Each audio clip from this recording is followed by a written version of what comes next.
Consider this your trigger warning. The following program is strictly satire and is not meant to be taken seriously. So don't get all butthurt, you liberal snowflakes, just because we skewer your sacred cows and expose all your lies and hypocrisy. Truth hurts, and so does satire. So grab a drink, pull up a chair, and enjoy the show. Well, everyone, it is election night. I remember when I did the first one of these back in 2016. And here we are, folks. Here we are. I want to thank everyone for showing up. I don't know what the crowd's going to be like here. I just know we've got some stuff to talk about, a little bit of stuff. And this is a special election night zoo. And I'm drinking coffee. I'm drinking deplorable coffee from cafefe.com. They've been a great sponsor behind the scenes, and they make sure that, I stay well caffeinated. In fact, tonight is double caffeinated. The coffee is laced with a little bit of the Kraken. And the first time I tried this, it's because Jenny Jen bought me a bottle of it. So I ran out and I got some more. And then down here in Florida, they don't make a little bottle of Kraken. They make a big ass bottle. So instead of doing scotch, I will be doing Kraken all night. So if you want to release the Kraken, that's a $50 super chat. And it's like I said, this is just like Sunday night show, except it's election night. If you got something to say, super chat button right up there. Hit that button. We'll get your questions down on the screen. If you want to talk, if you've got an idea, if you observe something, if you have an opinion, a thought about what the hell is going on in this election, I want to tell you guys, I am extremely positive. Extremely positive. Having said that, I'm also extremely fucking nervous. As you know, we had the election stolen in 2020. Trump got more votes than any incumbent president ever. And he still managed to lose to a man who spent half the campaign season hiding in his house. Wow. Just giving you a little recap. Let's see. They closed down the Georgia tabulation center because of a water leak in a bathroom. All of a sudden, in the middle of the night, they flipped their votes over. Joe Biden won. This happened in many places. At like 3 to 4 in the morning, all of a sudden, Joe went from losing bad to winning big.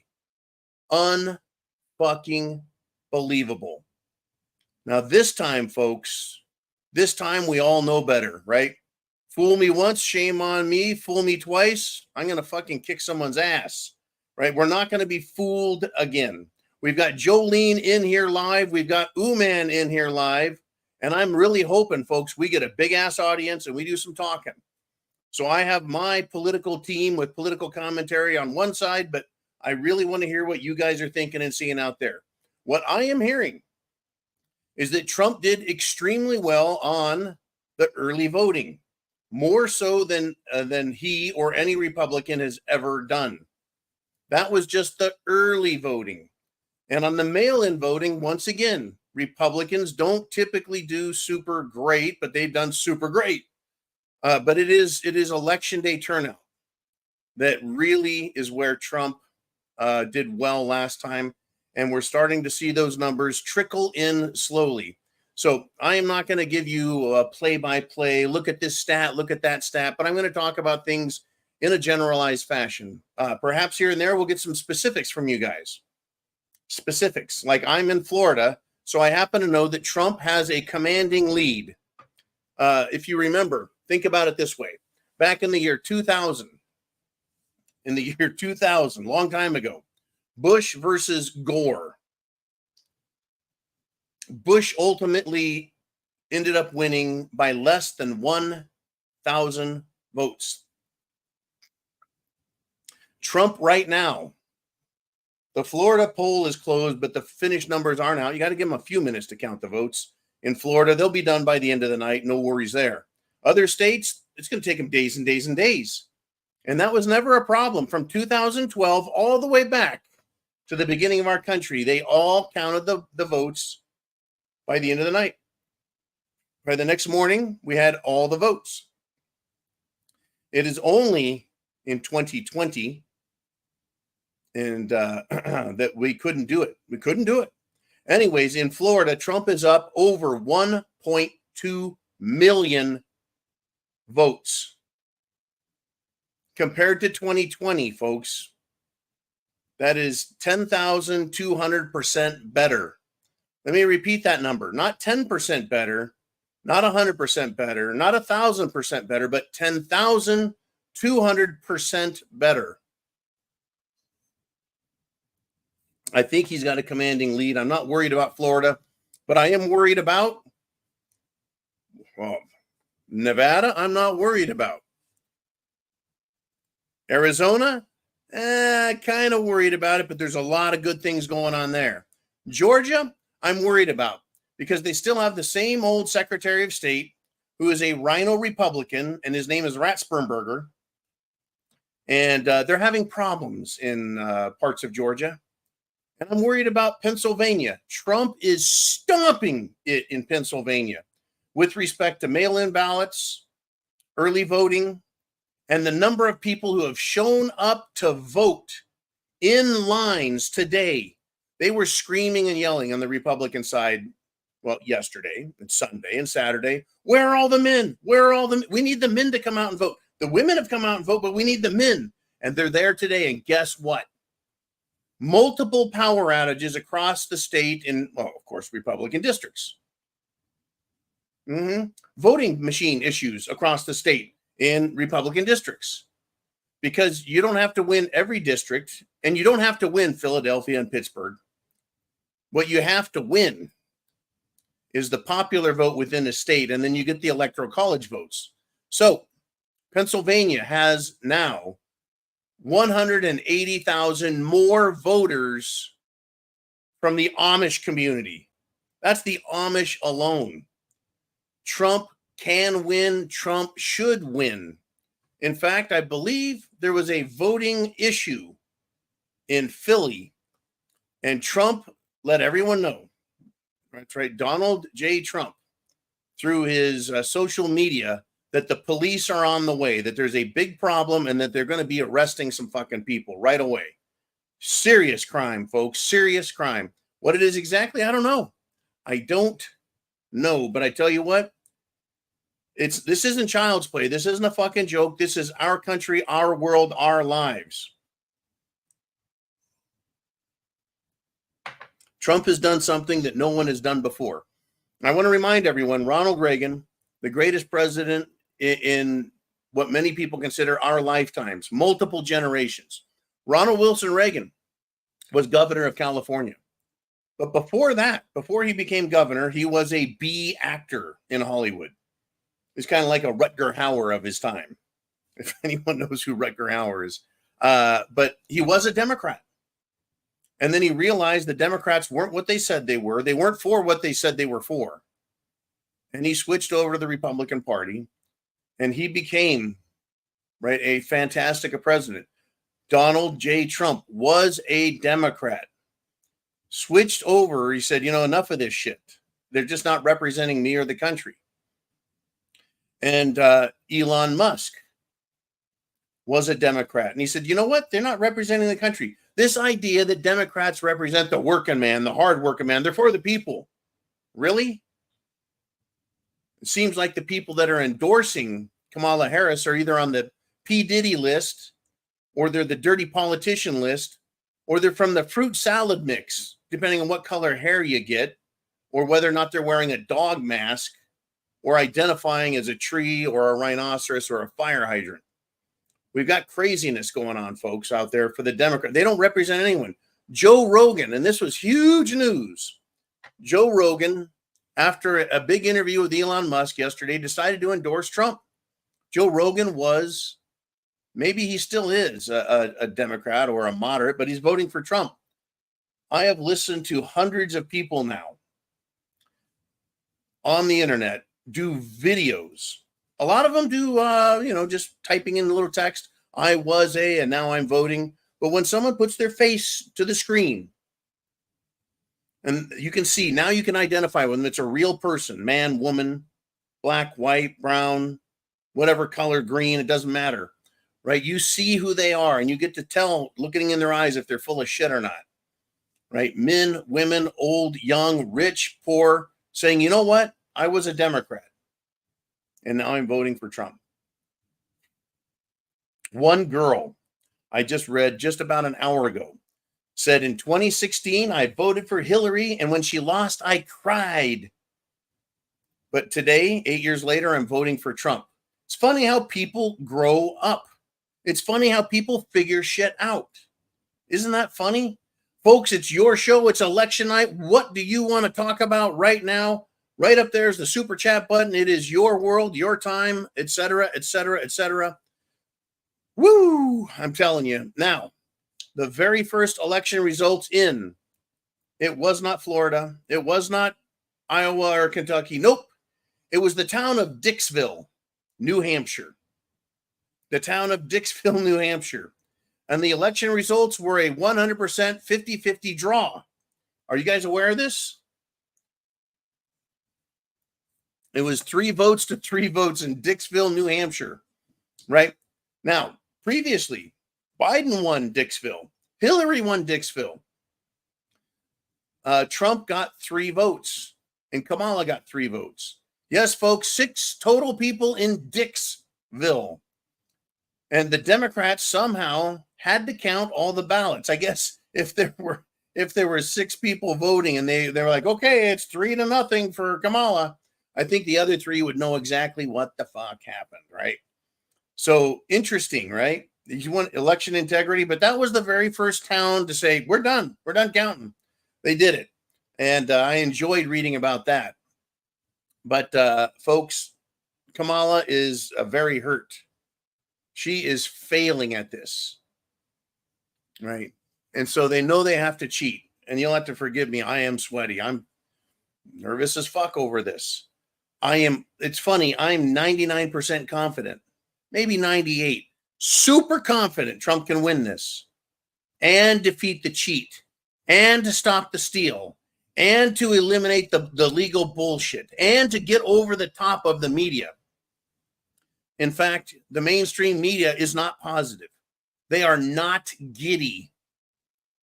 You know what they are? The mainstream media, whether you're watching NBC or CBS or CNN, they're hopeful. That's the only thing I can see in them, scanning the channels, looking at their faces. They're hopeful. And all they can hope for at this point is enough cheating to win. Many pollsters, now including Rasmussen, say that Trump has this. I'm sure Rasmussen and everyone knows all about the cheating. They know. And the Democrats have managed their ability to cheat is unheralded, unprecedented. From sending fucked up ballots out to mailing fucked up ballots out that are pre-marked for Kamala or marred or scarred or even torn. Folks down here in Florida, they mailed out torn ballots so they couldn't be counted. Unbelievable. And I am drinking cafefe.com because I'm going to have a long night. Yes, indeed. The results of tonight are going to influence my life, your life, the lives of our families and our nation, not for just the next 4 years. But I'll go so far as to say what happens tonight is going to affect our lives and our kids' lives and our great-grandkids. I'm saying for 100 years. Some people are saying 200 or 250 years. This is a referendum on liberty and freedom. You don't have to vote for it. Sign, check the box, freedom. You have to go vote, check Trump, and we have to win the ballot counting process and destroy the lies process. And then we're going to have to deal with the political violence. The political violence. Kamala, the Democrat Party, yeah. The poll people, mail-in ballots. They sent them to everywhere, uninhabited locations all across, well, it's Pennsylvania. They sent ballots to baseball fields. They sent ballots to power plants. There are some people that have reported receiving multiple, even dozens of ballots. You know that in Florida, if you possess 2 ballots, you're going to jail for a long time. Having said that, people are willing to cheat, and people will be going to jail, folks, for a long time. It's coming. Now I've had this discussion all day, and it's been fascinating to me. Fascinating to me that people don't understand Machiavellianism, the concept or thought of the ends justifies the means. In other words, they don't care that they're lying and cheating. Every fucking Democrat knows that their party cheats, poll workers cheat, poll tabulators cheat, the computer people. I mean, get this. They processed 30,000 ballots at one location, and they forgot to close the door so the ballots didn't get counted. Now they have to rerun them through the machine tonight. What, when everyone wants to sleep? I hope everyone working tonight who's a Republican has some delicious cafefe.com to keep them awake, because they better keep awake. They better keep awake. They've tried closing places. They've tried kicking Republicans out, the poll watchers. In one fucking place in rural Pennsylvania, the election judge, that's what they're called, the election judge showed up an hour late. People were waiting to vote. He just showed up an hour. He just fucking strolls on in. And he did not look like he was from the country. He looked like he was from the fucking hood. And he don't give a fuck. Anyways, the cheat is on, folks. The cheat is on. This is your show, folks. This is election zoo time. We've got a super chat button up there. If you've got something to say down here, I want to hear it. So let's do it. Let's see what you guys are interested in. What's come to mind? Jolene Uman, who wants to have something to say here? And it's Crunch a Bunch of Candy with a $2 super chat. And he says, ham asses for tea lemonade pickle heckler. What the fuck is that? I don't even know what that means. I just know that ham ass, I've got him strung up by his little piggy toes, out of reach at the moment. I didn't think he would be getting involved tonight. I got to tell you, folks, it's crazy. Anyways, Crunch a Bunch of Candy. Thank you. What you need to do is go to Crunch a Bunch of Candy and check out their candy. It's good to snack on. It's good for fun, good for kids. And it's good for shit hitting the fan when you're sitting in your foxhole, or if you're a Marine, a fighting hole, and you need something to nibble on. Just don't crunch too loud. You don't want to draw any attention. You know what I'm saying? Anyways, thank you, Crunch a Bunch of Candy. A great longtime supporter of the show. All right, Jolene, do we have some more out there? What is going on out there? And it is our good friend Diorce with a 919. And he's part man, part horse, all American. He says, today I went out and bought a brand new pair of matching Beretta 92 FSs before Heels Up Harris and Tampon Timmy make private gun ownership illegal. Well, I tell you what has Kamala Harris told us? She told us in the past that, well, in fact, recently, if the Congress, that would be the House of Representatives and the Senate, don't do something about all this gun violence, then she's going to have to take some executive action. And boy, what could that look like? Could they use that new Defense Department, the Department of Defense directive that allows federal, state, and local law enforcement to call up the military, have them bring their rifles, their ammunition, and use deadly force on us? That is what is at stake in this election, folks. Truly, that is what's at stake. Yep, the 9mm is one of, I believe, Diorce's favorites there. 9mm Parabellum. They had Berettas when I was a jarhead, but I just prefer the 1911 45 ACP. But you can actually get the 1911 in 9mm. Anyways, it's folks. Look, this is where the rubber meets the road. It's election night. I pray that every last one of you have voted, that you told your family to vote and vote Trump, that you told your friends to vote and vote Trump, that you told your coworkers to vote and vote Trump. Who gives a fuck what anyone thinks? If we lose this, we lose our country. We lose our republic, we lose our constitution, and we lose our freedoms. Listen to what they want to do. They're the ones that want to kill the Constitution, not me, not you, not us, not Trump. Even though they blame Trump, you, me, and us, it is them. They want to get rid of the First Amendment to silence you so that no one else can hear you, so that then they can do something about the Second Amendment and the Fourth and the Fifth and the Seventh and the Ninth and the 10th and every other damn one in the book. They're the ones inviting in the crime. 20 million illegal immigrants is the estimate that border czar Kamala Harris has let in. And there are tens of thousands, if not hundreds of thousands of them, are very dangerous, very violent criminals. Dozens of people have been murdered. Hundreds and thousands have been raped and killed and assaulted and robbed and attacked. And Kamala Harris is good with it.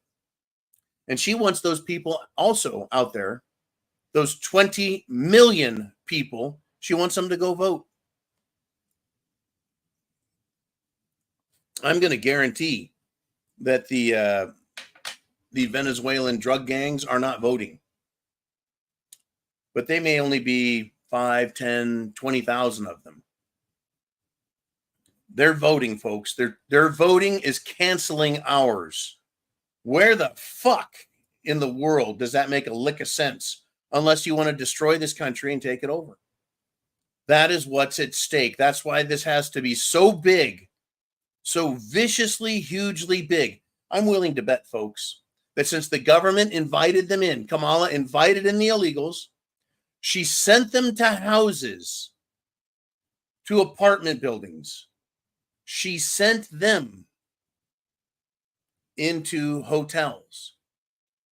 And guess what? They know exactly where they live because they keep giving them more money, more cards. Hey, you got to live here if you want your cards, your freebies, so they could send them ballots.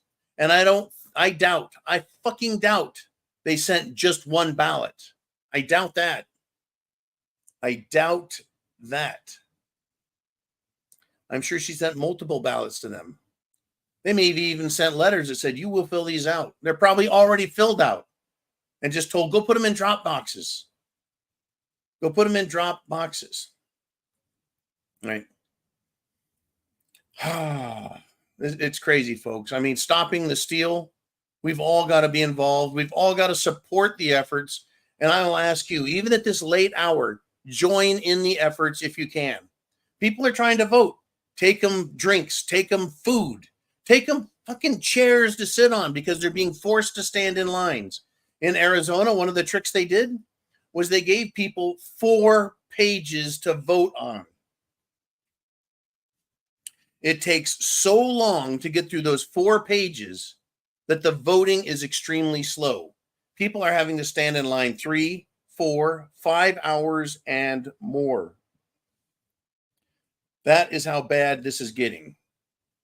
This is the steps they will take to fucking cheat. Now, that said, in Arizona, in Maricopa County, Trump is ahead. Even, I think it was Pima County, the most liberal of them all in Arizona. Trump has a commanding, shall we say, position from which we go into tonight's election, voting, and then counting. Will it be enough to stop the steal? Well, several times, people have complained, and Laura Trump has sent in the Republican lawyers, and I really wish we could send in some knee crackers, folks, some knuckle busters and some knuckle draggers. I wish we could. Oh, I'd sign up for that shit. To punish people for doing what they're doing. Intimidating voters. Oh, you bet. Intimidating voters. Let me tell you about that. and then we'll get to some more questions on here. I know that there's some more out there. You guys have a lot to say. Now, let's see. Let's go to this here. Bump, bump, bump, bump. Oh, I can't find it by title. But in the state of Texas, Paxton, the Attorney General of Texas, filed a lawsuit and told the federal government to get the fuck out of the state. That's right. Kamala Harris is sending federal goons into the states to interfere in the election process and no doubt to intimidate Republican voters. And he went into court and immediately got an injunction and kicked their fucking asses out. That's what we need to do, folks, is stop them. Jolene, who wants to say something? Who's got something to say out there on this election night zoo? And Dan Erickson says, you're doing shots tonight. Dan, I'm doing Kraken shots. It is coffee spiced rum because I need to be up. I need to be up a lot tonight because I'm going to be watching everything like a fucking hawk.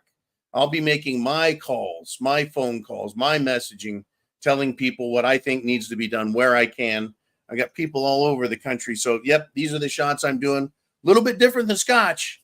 I need the caffeine, folks. I need to release the John Kraken is what I need to do.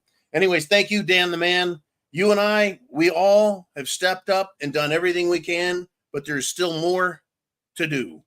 More to do. One more cup of coffee down. Woo! Okay, Jolene, man, what do we want to do next? Holy bananas. It is Robin G with a $50 super chat. She says, thank you for jumpstarting our night, John, Jolene, and man. Good luck to all. Okay, well, here's the first Kraken it is. And good golly, this bottle's heavy. Good thing I got large hands. And there we are. There we are. I'm not used to drinking Kraken straight, by the way. And I'll tell you what. Robin and all.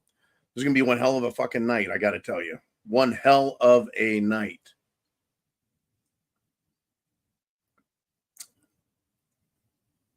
Yep. Oh, woo. That is not scotch, but that is every bit as stiff. All righty. Well, coffee and alcohol, right? I'm going to be a wide awake dude here. Robin, thank you very much, folks. It is on. This is either going to be our liberation or our enslavement tonight on the Prepared Mind channel as this election rolls out. Thank you, Robin, very much. Jolene, who is next? We've got, it's Jenny Jen, my girlfriend from the extreme Northern California days. Jenny, we had a great discussion earlier this week via Messenger with a $19.99 super chat. And she says, us go Trump us. U.S. go Trump go.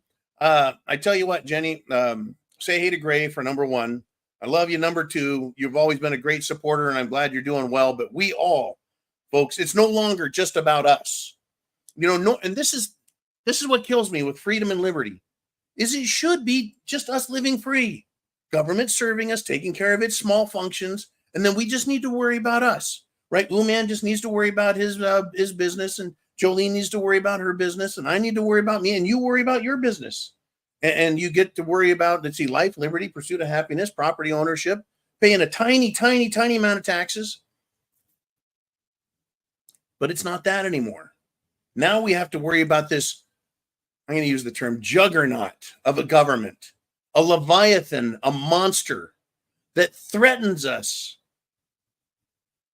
with extremely high taxes, punitive regulations.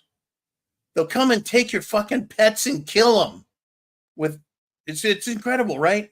And then, yeah, not to mention using the military against us, F-16s, and even nuclear missiles. We've been threatened with nuclear weapons by our own government, by our own president. Unbelievable. Woo. Kraken and tacos. It is Taco Tuesday, and I did partake in the tacos. I had, let's see, 1, 2, 3, 4. I had 6 tacos, big tacos, delicious tacos, and they, oof. So Kraken and tacos, we're doing it. Jenny, thank you for checking in, and thank you so much for everything. And I tell you, folks. Let's do it. Who else we got out there? Jolene, what else is up? We got Biaxo checking in with a $4.99 super chat, and he says, Camacho, not sure 24. Make electrolytes great again. Brought to you by Carl's Jr.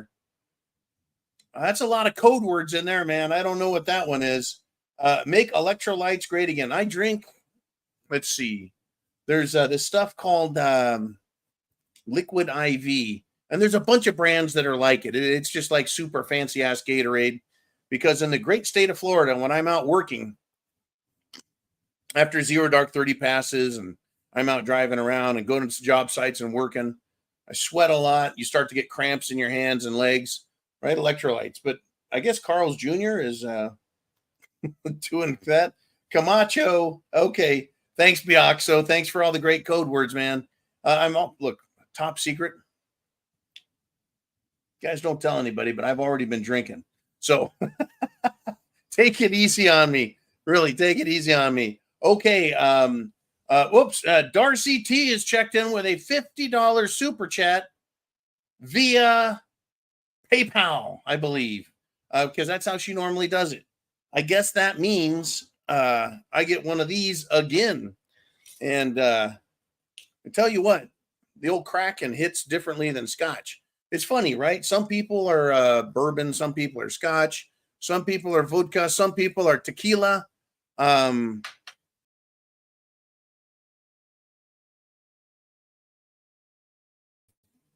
Whoops. And some people are beer, some people are wine, and it all hits you differently, right? It does. It just does. So we're going to release the Kraken tonight, folks. Here's to you, Darcy T. Thank you. And down the hatch.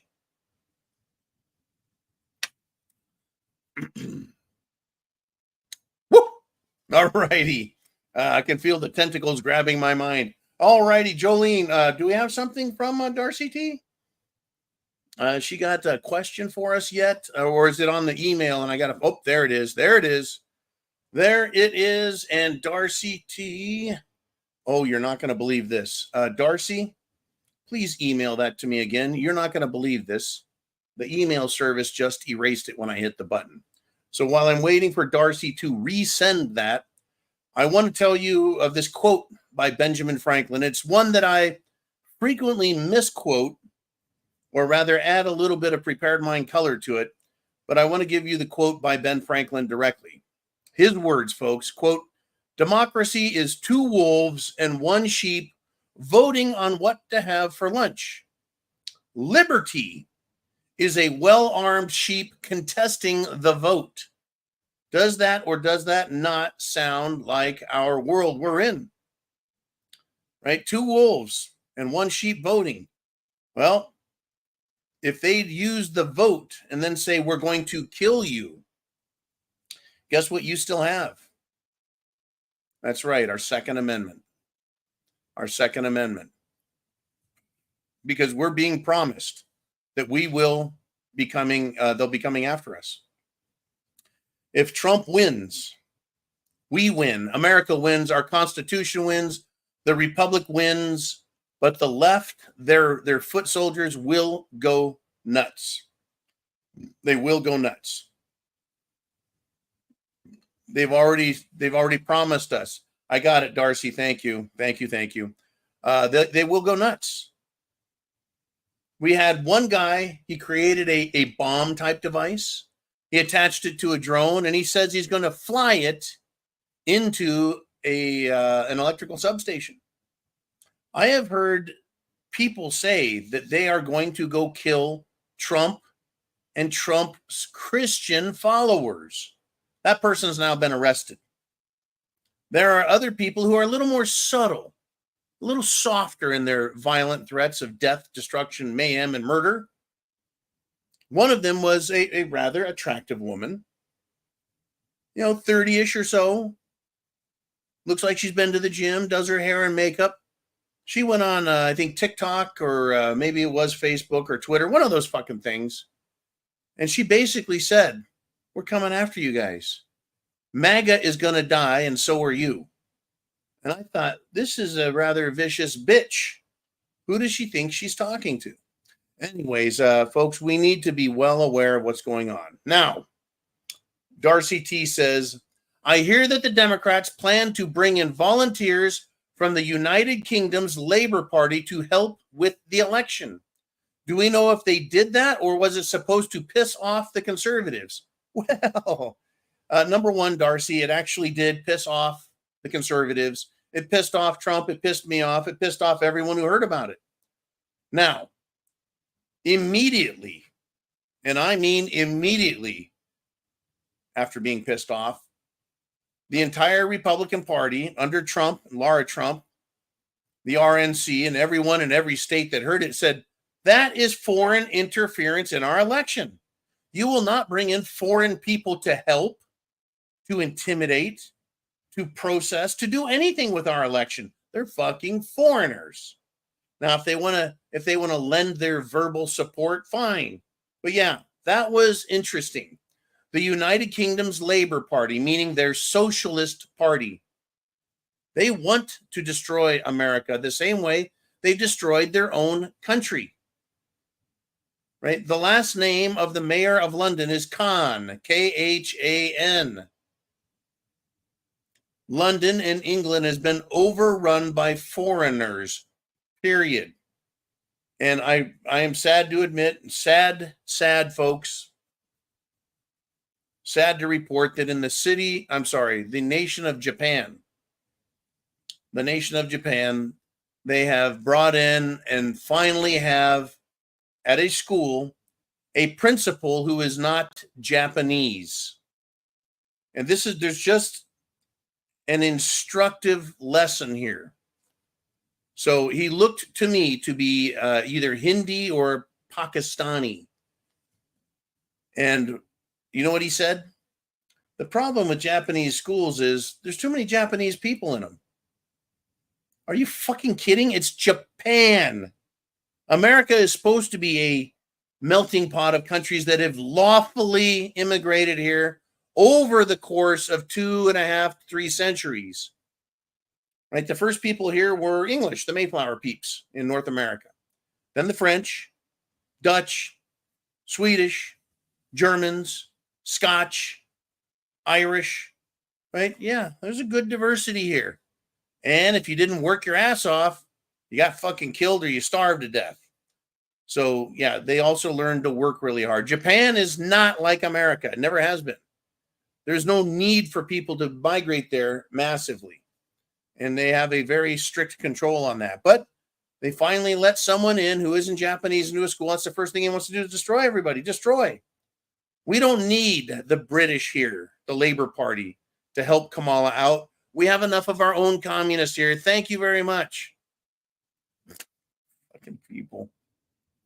I tell you. Anyways, that's the PayPal donation code. Thank you, Jolene, for always taking care of the show. You guys are making this show happen. You keep me right here. You keep me up here. And of course, around the corner in the back of the old Prepared Mind bunker, we also keep a good deal of Spam and tuna fish on hand for just such an emergency as this. We call it shit hitting the fan. And if Trump does not win tonight on this election night, it's going to hit the fan really big. If Trump does win, guess what? Shit is still going to hit the fan really big. It's just one comes from the government and the other one comes from the gutters. And I expect Trump to win. And I expect it to be, folks, not close. Trump is already showing that he's going to win not just the Electoral College, the much hated Electoral College by the Democrats. They want blue metropolises to run this country. But thank God and thank the founding fathers of this nation for the Electoral College system to maintain this republic, to stop the wolves from eating the good people. I am not a sheep. But Trump is going to win the Electoral College and the popular vote. The big question is in the key areas where Kamala needs the votes, are they going to be able to cheat enough to win overnight and pull this off? Or is it going to be so big, so nasty, so ugly for her, as ugly as her, that she has to concede? She'll put up a fight for a little while, but she'll concede. She will. She's going to have to. Fuck her. She's a piece of shit. I don't care whether she does as her husband says she does, that she puts her head down like she always does and goes to work. Right? Folks, she's in big trouble. She was so upset, so despondent that she didn't even want to come out and speak at her last rally last night. Word is coming out in the campaign through lots of leaks, because I have a funny feeling people in the Kamala campaign know that their jobs are over. They know that their jobs are over, and as a consequence, they're not going to get any more money from the campaign. Folks, remember this. Not even her own staff likes her. She's a fucking bitch. No looking at her. No one's allowed to look at her unless you're a senior member. Fucking people quit. 95% of her staff over the last 3.5 years have quit or been fired because Kamala's a giant. See you next Tuesday. Trying to keep it clean here because I know there's 1 or 2 kids out there. Vaughn Williams only allowed to listen at his own peril and your peril. Karen will have your ass. All right, let's do this. Let's do some more super chats. There's a lot of you guys waiting out there. Jolene, who's up next? What do we got? Backcountry Prep. Speaking of on, he says, so I've known you over 10 years now, and I got to say, my family is blessed because of the work you are doing on our behalf. Thanks, brother. I tell you what, man, you, my good friend, we were this close to meeting up in San Diego and probably getting arrested. Good thing that didn't happen, but it would have been great. Not the arrest part, but just the meeting up. Anyways, Vaughn, I love you, man. You and the family, you've been great. And you are now he's Unplugged Arizona, Backcountry Preps, also Unplugged Arizona, Unpainted Huff Hines, Unpainted Arizona. Anyways, yeah, I did the off-grid thing at the RMZ, folks. Got to tell you, I loved it. There was a shortage of white women where I was at, but that's all right. Anyways, I'm back in Florida, and I don't have to worry about that anymore. Tell you what, BCP, thank you, brother, and God bless you. Stay safe and do what you can in the great state of Arizona. Before all of the resurgence of Second Amendment, open carry, and concealed carry rights came out, Arizona was open carry. Scared the hell out of people who visited there, walk into a fucking store, and everyone's got something strapped to them. All right. Who else is next? Who else we got out there, Jolene? I know we got some more. And we've got Chelsea Weerung and husband doing a $49.99 super chat donation. And she says, husband and I have missed y'all. Let's go, Trump. Cheers. Well, I'm gonna round you up 1 penny, Chelsea. I'm gonna round you up 1 penny. And we're gonna do another Kraken. Release the Kraken on the John. And it just feels different than scotch. Feels different than wine. Probably because it's got a lot of coffee and caffeine in it. Semper Fi to everybody. Thank you, Chelsea. I hope you and the husband are well. I hope you voted your 1 vote each. And I hope you have helped others find their way to the ballot box. Is it the ballot box? I don't know. It's kind of hot down here in the bunker today. A little humid, if I might say.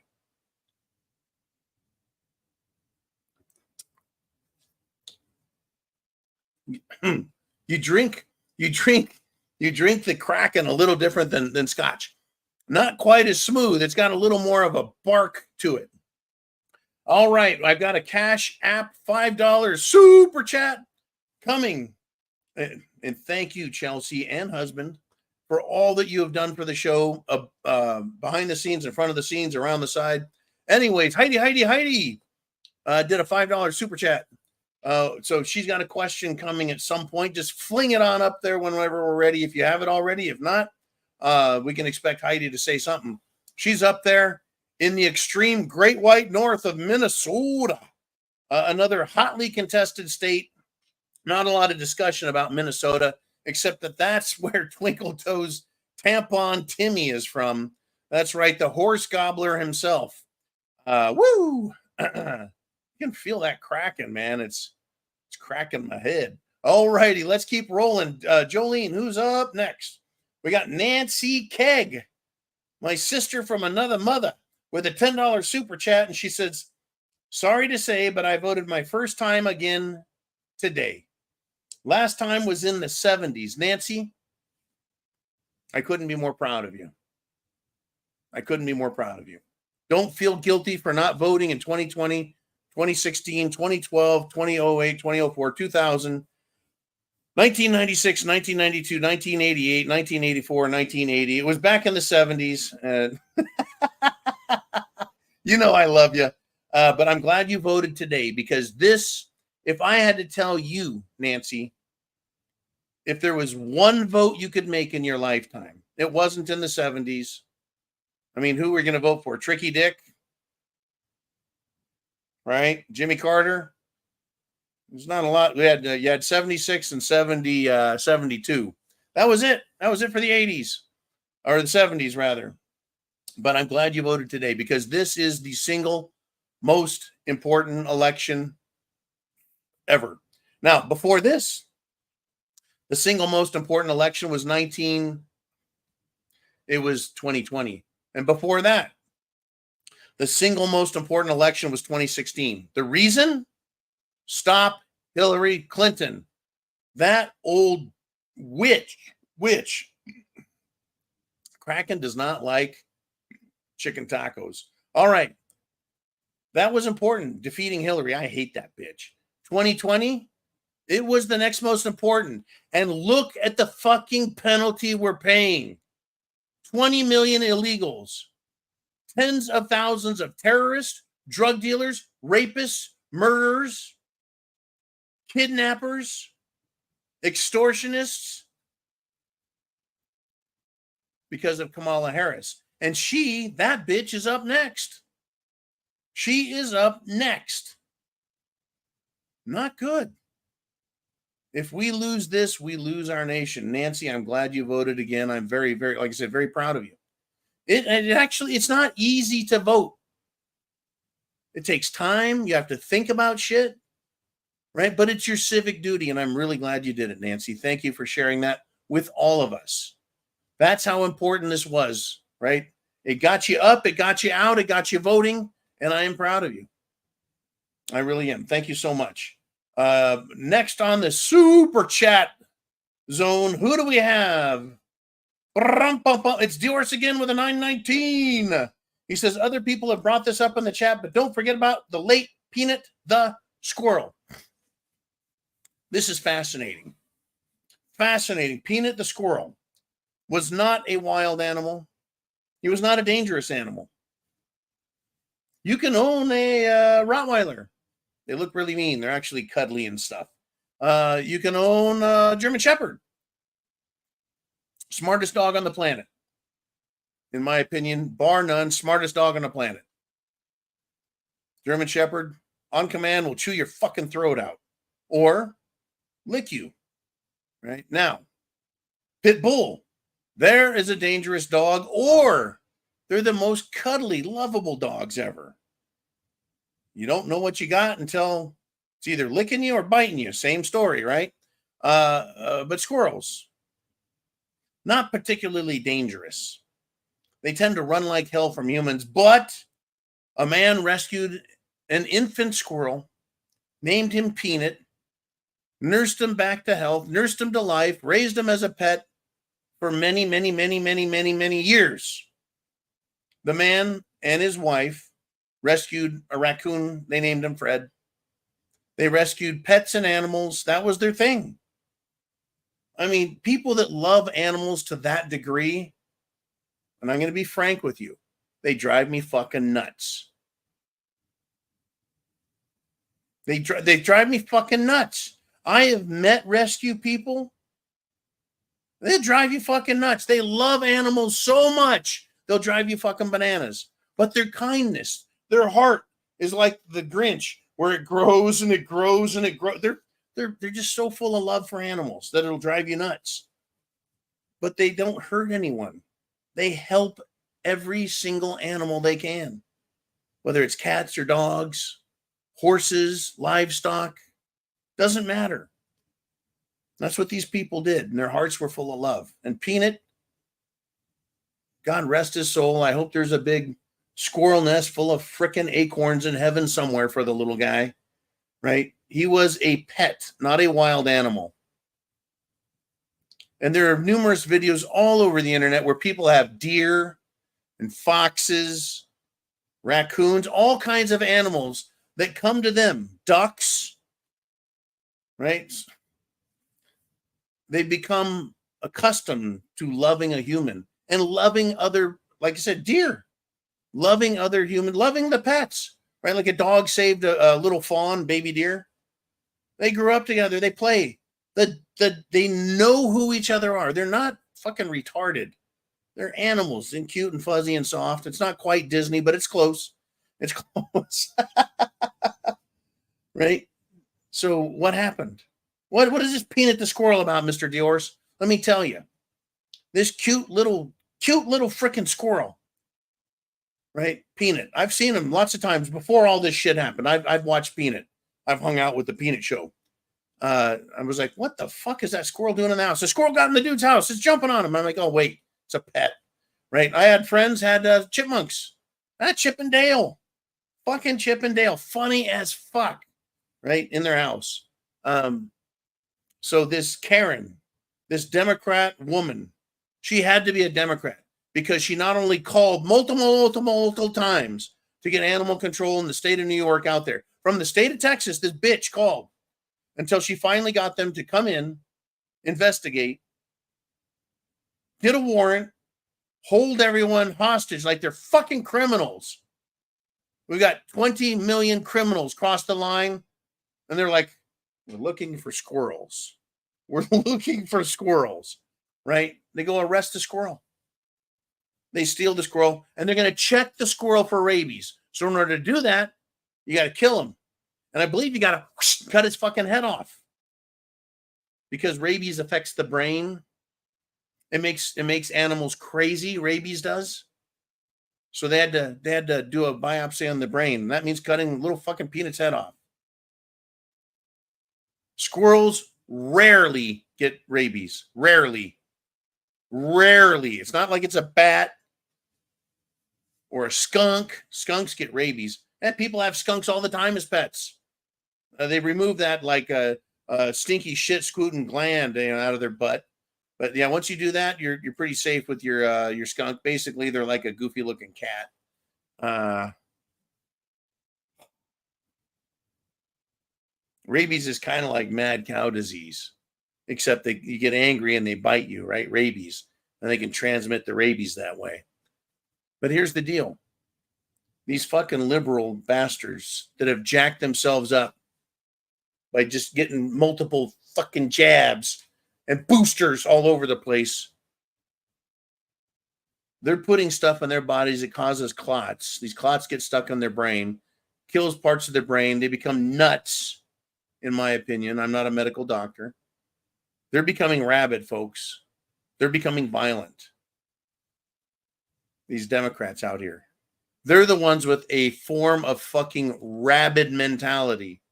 They threaten us. They want to destroy the Constitution. They want to destroy children. They want to kill everything. They want to threaten people. You know how many fucking poll workers that are Democrats over the past 5 days have assaulted people, lied to people, attacked people, damaged property of people, and they're being arrested. They're Democrats, and they work for the fucking poll. One of them even, Mr. Dior's, one of them, guess what? One of them even threatened to blow up stuff. A poll worker, they're supposed to be vetted, they're supposed to be sane, they're supposed to be neutral, they're supposed to be good, threatened to blow up the polling station. Arrested, fucking hauled off. Unbelievable. Folks, oh, by the way, thumbs up the video. It is only right now on YouTube, unless Jolene and put it on thepreparedmind.club and subscribestar.com, our premium channels, our premium websites.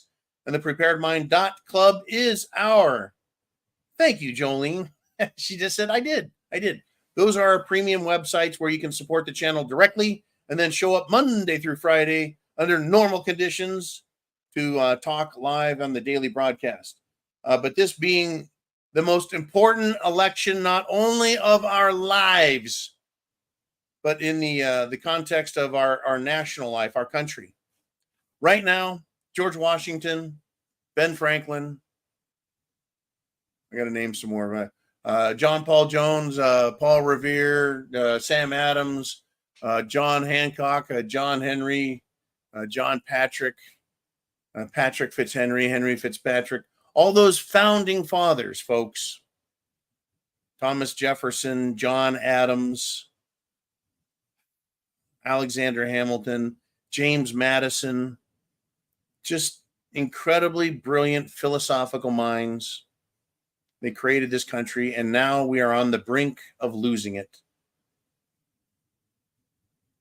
I don't feel ashamed, and I don't want you to feel ashamed either for losing a great republic, if that's what happens, because we aren't losing it. It's being fucking stolen. We have been invaded by communism and socialism, a philosophical and political cancer that is chewing away at the minds of moronic idiots. We have been invaded by people from other countries, both legally and illegally. They come here and have no grasp or concept of our history. They may learn a little bit about it, some of them, but they don't accept it and put it in their heart. Many do, some don't. But then this invasion by illegals and this corruption by ignorant fuck-ups called Democrats that spread their cancer through kindergarten, primary school, grade school, and then university. It's awful, folks. This is our one chance, our last chance to protect it. It won't be the final chance. Oh, there's going to be more opportunities, trust me. But this is the big enchilada, because if we don't win tonight, if we do not win tonight, and I want you to get active, if we do not win tonight, we're going to be fighting the rest of our lives, tooth and fucking nail. If we do win tonight, we're still going to have to fight every single day, every year, every election, to keep these scumbags out of our country, to put them down like the rabid dogs they are. And I don't mean kill and violence. Don't fucking misinterpret what I'm saying. Philosophically and politically, they need to be kept down, because that's what they are. All right, Jolene, I know I've been rambling a bit. We're at the 1 hour mark on election night. We've got a lot of super chats. We got a lot to go. Holy cow. Who knew? Who knew? Woo! Feeling the Kraken. Like I said, folks, it started a little earlier tonight. Normally we do our broadcast at 4:30 Eastern time. But I thought, you know what? 7 o'clock, the polls start closing on the East Coast. On the West Coast, people, 4 p.m., they're getting off work. They can join us. We got a good crowd tonight for a Tuesday. Many people, I'm sure, are out right now in line voting. And if you're doing that, God bless you. Vote Trump, vote freedom, vote for the United States of America. Vote against tyranny, stupidity, ignorance, lies, avarice, and communist murder, because that's what communists like. They're good at it. They're not good at much, but that's one of the things they're good at. All right, Jolene, who's up next? What do we got? Ooh, man, who dat? Who's there? And it is Chelsea Weerung and husband back with a $4.99 super chat. And he says the rounding difference from all the other $49.99 super chats in the past, my husband, daughter, and I all voted. God bless you all. And I'm glad that you raised a daughter that voted also. Absolutely fabulous. And I pray she voted Trump, and I'm sure she did, Chelsea. If you and your husband are together, then your unified parenting power, like Wonder Twin power, is activated. Right? I'm sure your daughter voted in a very responsible manner. And that's something that you can't do, right? There's a saying among silly men out there. It's a kind of one of those man jokes that women normally don't get to hear. You can pick your friends and you can pick your nose and you can pick your family, but you can't ripe your family and friends on the couch. Anyways, that's a bad joke. I don't even know why I said that. Oh, yeah. Kraken. All right. Anyways, God bless you. Thank you so much. And fight for America like it matters, because it does. I have been talking to you guys for over 10 years now about getting prepped: food, water, shelter, clothing, medicine, means of self-defense. And I don't want to put it to use, folks. I put a lot of it to use during the last hurricane that kicked the fuck out of us. Direct hit. I was like, battleship. You sunk my battleship and my fucking bunker and everything else. Right? Luckily, did not drown the Prepared Mind truck, but having the the Prepared Mind tank is great. Anyways, let's do this. Let's move on, if we shall. Jolene, ooh man, who's up next? I don't know who's in charge. Oh, oh, God bless you, Chelsea Weirung and husband. You're doing another cracking shot with me. I tell you what, I am wide awake. Wide awake. Crazy night, folks. And there it is. There she is, cracking the black spiced rum coffee flavored. Oh, let me make sure you guys understand that. 94 proof. It's pretty stiff. To give you an example, Jack Daniels is only 90 proof.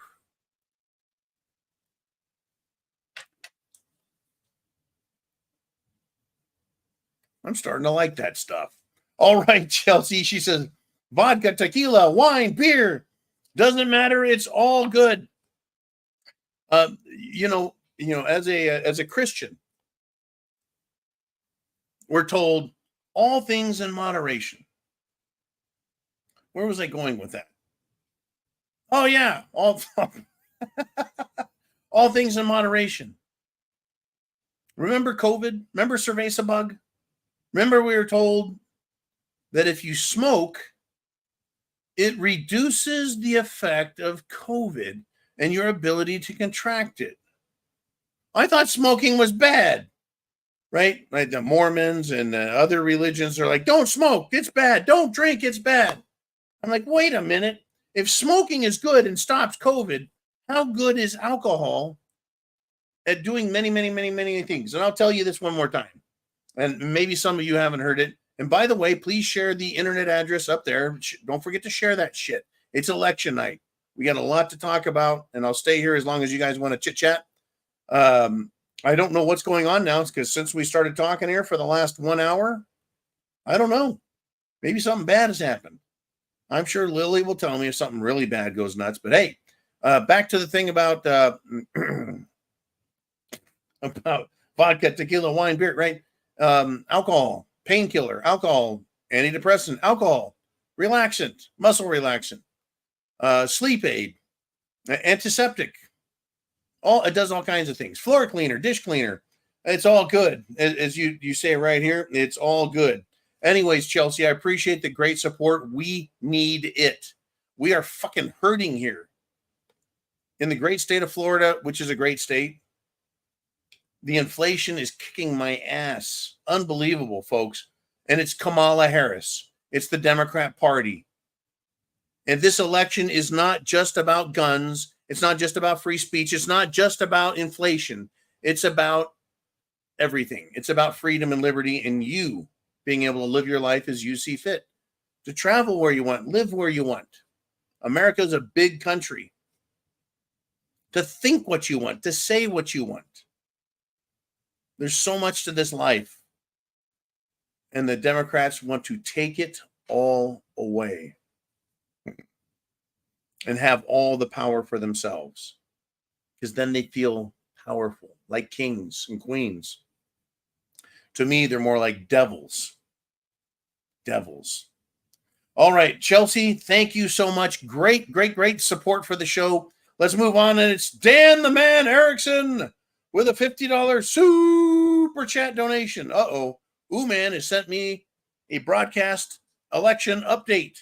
For the time being, though, I'm going to go through Dan the Man Erickson's super chat donation and the super chat Kraken And we're going to be cracking on here. No problem at all. Dan says, God bless America and the Make America Great Again movement tonight. And Semper Fi, which means always faithful. We need to take this country back. Hopefully with the ballot box, because the other box could get ugly.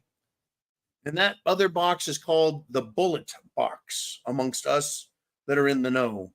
Dan, here is to you, my brother, Semper Fi. Down the hatch.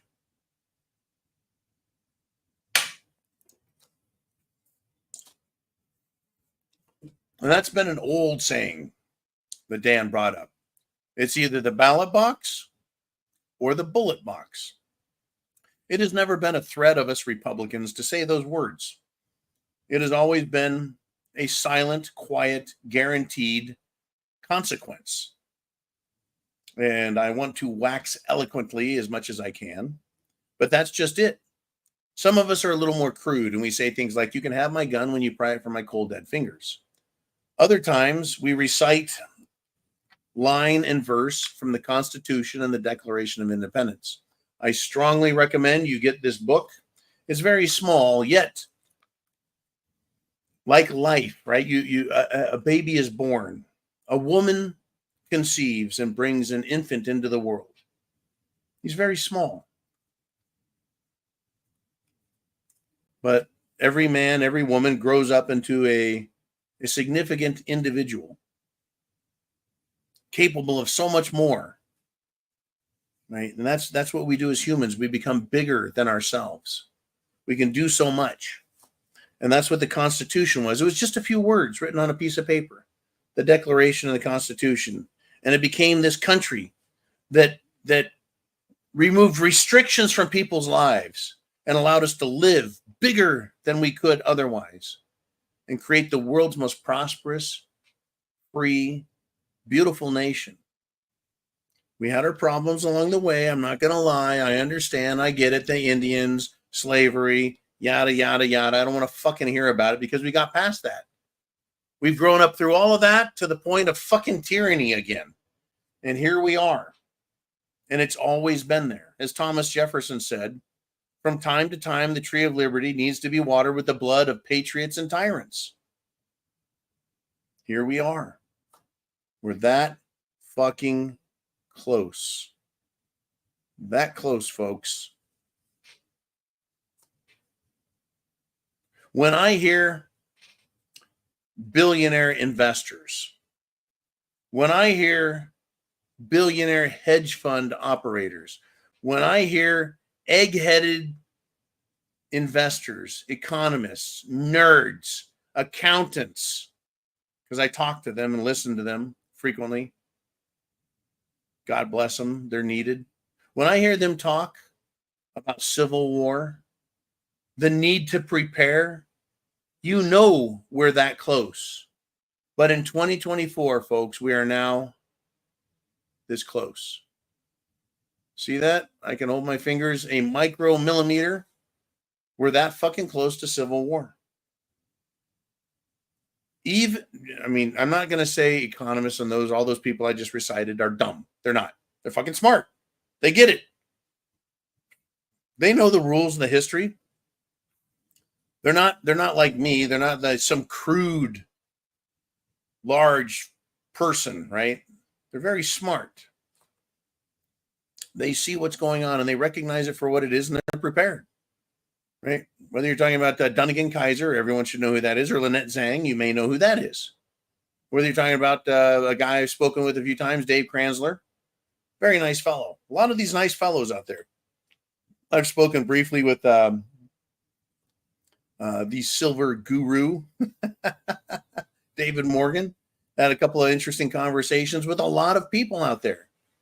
People that have been on CNN, big time TV shots. You're going to call them that if you want, right? You can. Like Michael Pinto. There you go.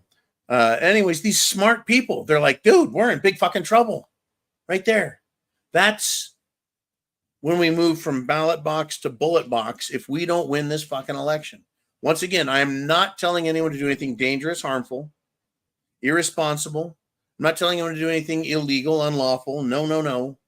I want everyone to obey the law. Obey the law. The law. Not some stupid fucking statute. The law. It's in the Constitution. Do not break the law, folks.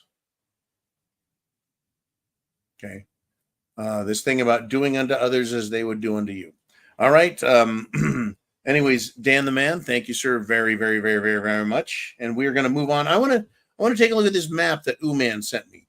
I think it might be interesting. I do. Okay. I'm looking at what I would like to call the Electoral College. Currently, Camel Toes Horus has 35 Electoral College votes or credits or numbers, and President Donald J. Trump has 95. Essentially, he's up 3-1. Trump has won Indiana, Kentucky, Tennessee, Oklahoma, Mississippi, Alabama, South Carolina, West Virginia, and of course, the great state of Florida. And Camel Toes has won Maryland, Rhode Island. Is that Connecticut? It is. It's Connecticut. Oh, my goodness. I'm embarrassed, folks. And it looks like New Hampshire. Or is that Vermont? New Hampshire looks more like a pork chop, and Vermont looks more like a pyramid. Anyways, Massachusetts, Connecticut, Rhode Island, Maryland, and Vermont. Did I say Vermont? No, I said New Hampshire. I apologize. It was Vermont. Anyways, the point is we're starting to get some returns. We're starting to get some returns. None of these are a surprise, by the way. None of these are a surprise. We have battleground states like Georgia, Virginia, North Carolina. Pennsylvania is a big one. We know New York is going to go to the Democrats. Even if Trump could win close, the cheat will destroy him. It certainly will. We have a weird look here at Nebraska. I don't know what the fuck Nebraska is about there, Uman. I don't know why it's got 5 squares in it. Don't know what that's all about. Yeah, but in any event, don't try and explain it. I'm too. Okay, never mind that. Get back on here. You can't do that, Uman. Okay. What do we got? Is that where they can break by the region? They can award the Electoral College votes separately? Ah, yes. I believe you are very astute, my good man. In the great state of Nebraska, there are, I think, 5 districts within Nebraska, and they all send their own Electoral College votes to the Washington, D.C. area. Rather than awarding the entire state, they have 5 different little districts. Once again, I don't like that. I think it's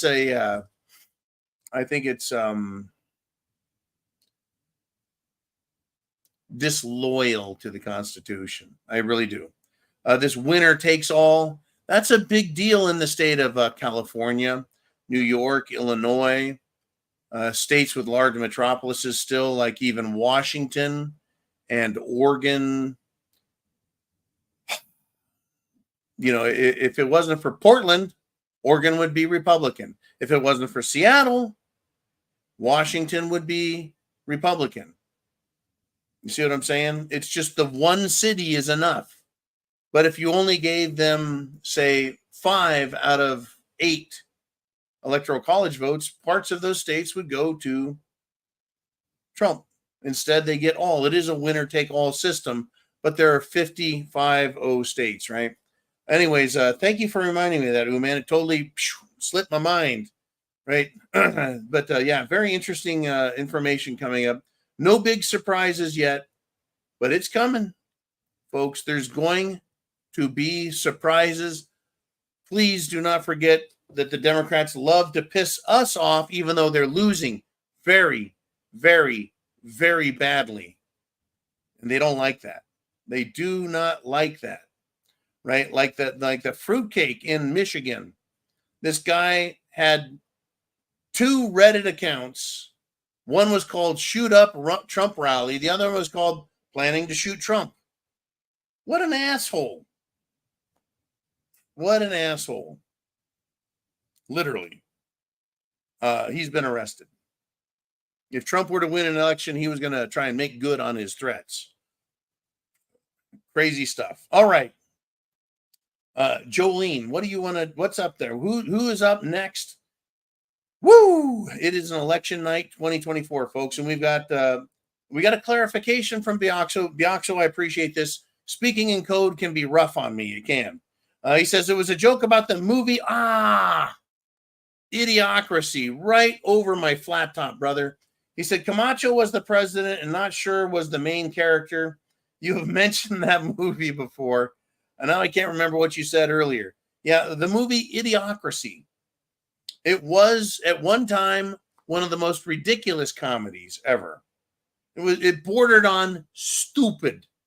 And then as the Obama years came in, it started to actually look like reality. And then Biden was elected with Kamala Harris, and we went, holy fuck. The movie Idiocracy was a documentary. Right? Change some of the characters, change some of their colors, change some of their stuff. Still, right? It was great. It's a fucking documentary about socialist Democrats. Biaxo, I want to thank you again for straightening me out on that. Like I said, went right over the old flat top. The old flat top's looking a little fucked up tonight.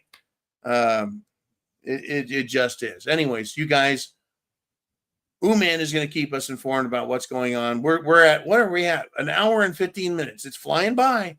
It's just like the zoo on Sunday night, except this is election 2024. It is the zoo. It is election time, and Trump has this to win, and Kamala has it to steal. Does she have enough to steal it? Does Trump and the Republican Party and all the support behind him have enough to overpower?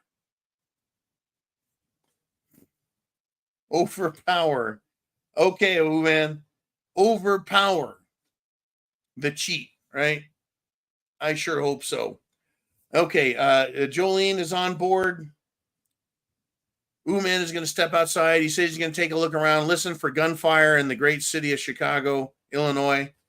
He's not that close, but, you know, if it's erupting, he's shaking his head at me. If it's erupting, you know he'll let us know. I don't expect that kind of violence tonight, but who knows? Fuck. After all, it is Chicago. All right, Jolene, I want to really thank you for being here tonight in person, in the flesh, as it were, with that big smile. And anyways, thank you, Jolene. You're the best. Who's up next? Coach Kyle has become a YouTube member. Thank you, Coach Kyle. I don't know what you're doing, man. Okay. This is a great topic, Coach Kyle, and I will read it at length. He says, I was wanting to ask John, what would he think if Trump wins tonight and they replace Biden with Harris?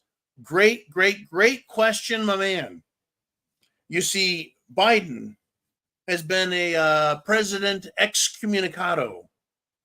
Where the fuck has he been? One of the big questions, Coach Kyle, has been who's running the country, or in shall we say, commercial parlance, who is running the store, right?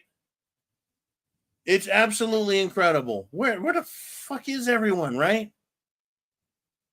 Well, Biden can step down, Coach Kyle, or Kamala and Congress can remove him with the 25th Amendment. And that makes Kamala 47th president. At that point, all of your Trump 45, 47 hats, well, they don't become null and void. They just become a collector's piece.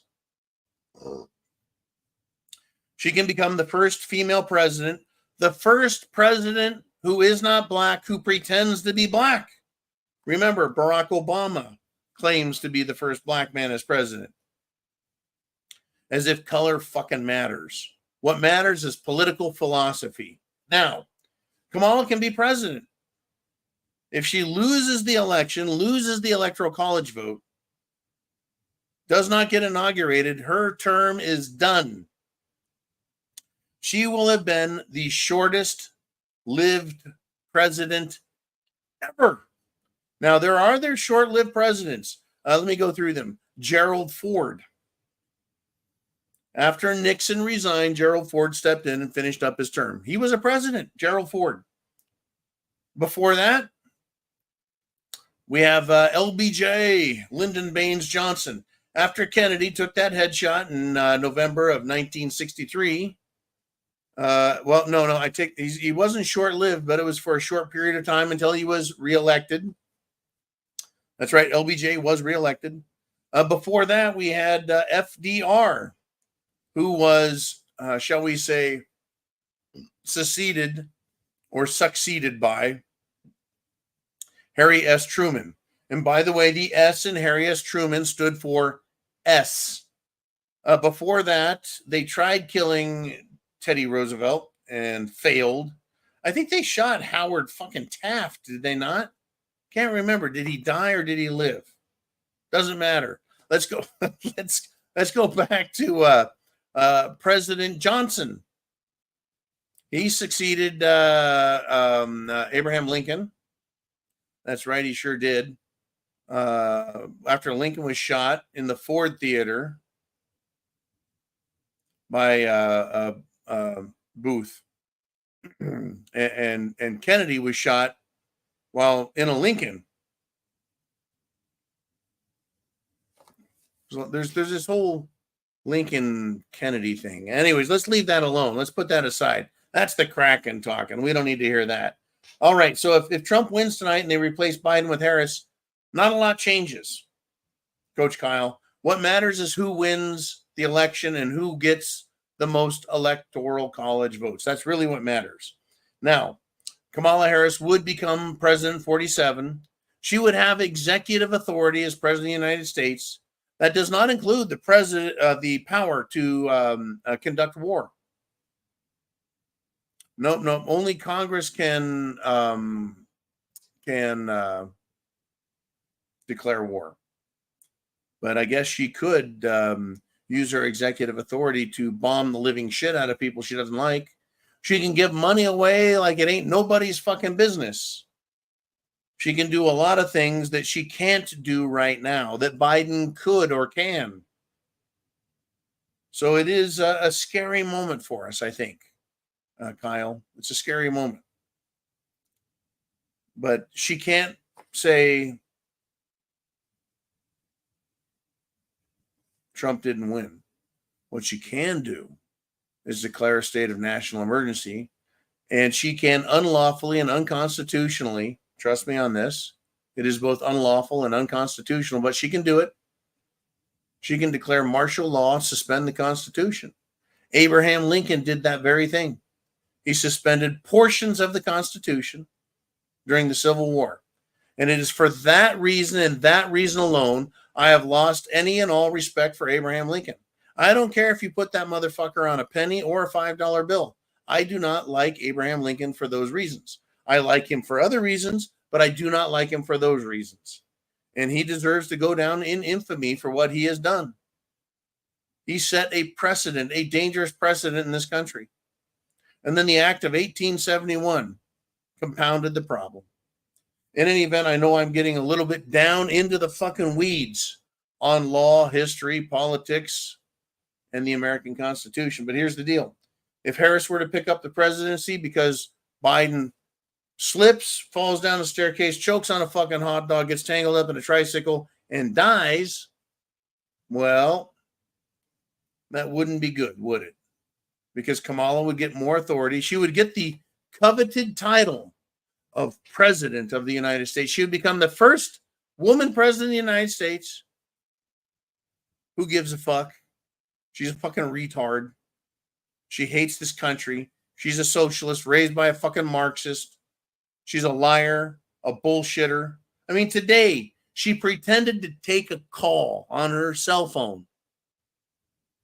And then she's like, I got to take a call, everybody. She showed the phone to the camera, and it was not a phone call. It was the photograph, the picture her phone was on camera setting. She was like, she showed it and the camera was aiming at her face. It was not on phone call. She's an idiot. Yesterday, Kamala Harris went to someone's house and said, hey, as they were leaving, we want to do a photo op. You go back in the house. I'm going to knock on the door and pretend to talk to you, okay? Like I'm doing door-to-door knocking, trying to get people to vote. Well, it was all captured on 4K. That's high definition for you and me. And released on the internet, showing what a fucking fraud she is. Staging a photo op, just like AOC pretended to cry for children at the border being held in cages, right? When she wasn't anywhere near any children or any cages or any children in cages, right? She's a fucking fraud. And I don't say that lightly. She's a fraud. Kamala Harris is a fraud. She got into politics. She achieved power by putting her head between Willie Brown's legs.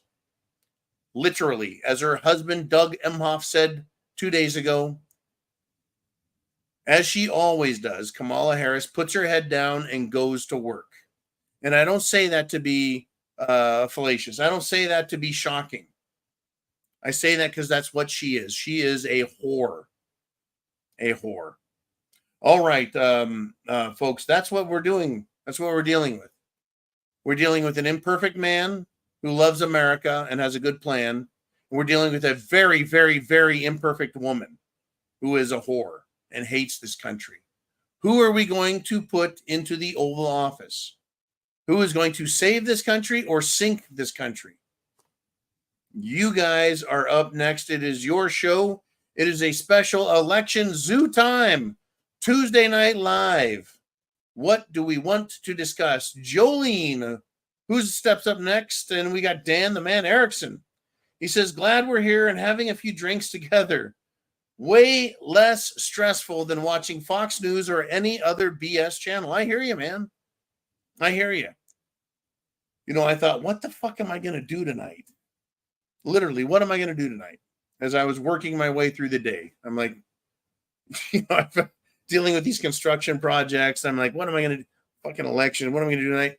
I can either do my regular 4:30 show or I can come on live with you guys, spend some time with you and see what you're thinking about. See if I can quell people's fear enough that we can survive. Trump is stomping ass. Remember, think about every Trump rally, tens of thousands of people. Kamala got anywhere. Today I have domestic breakfast on special, 5 for 16, and then 5. Okay, no, oh man, that was man. He was at the bar getting a snacky. Totally fucked that up. Anyways, you notice how he pretended not to notice. I could click the button and put him on, but that would be rude. It was his accident. His accident. He went around the corner to grab some food. Oh, that was good, man. You're a champ, dude. All right.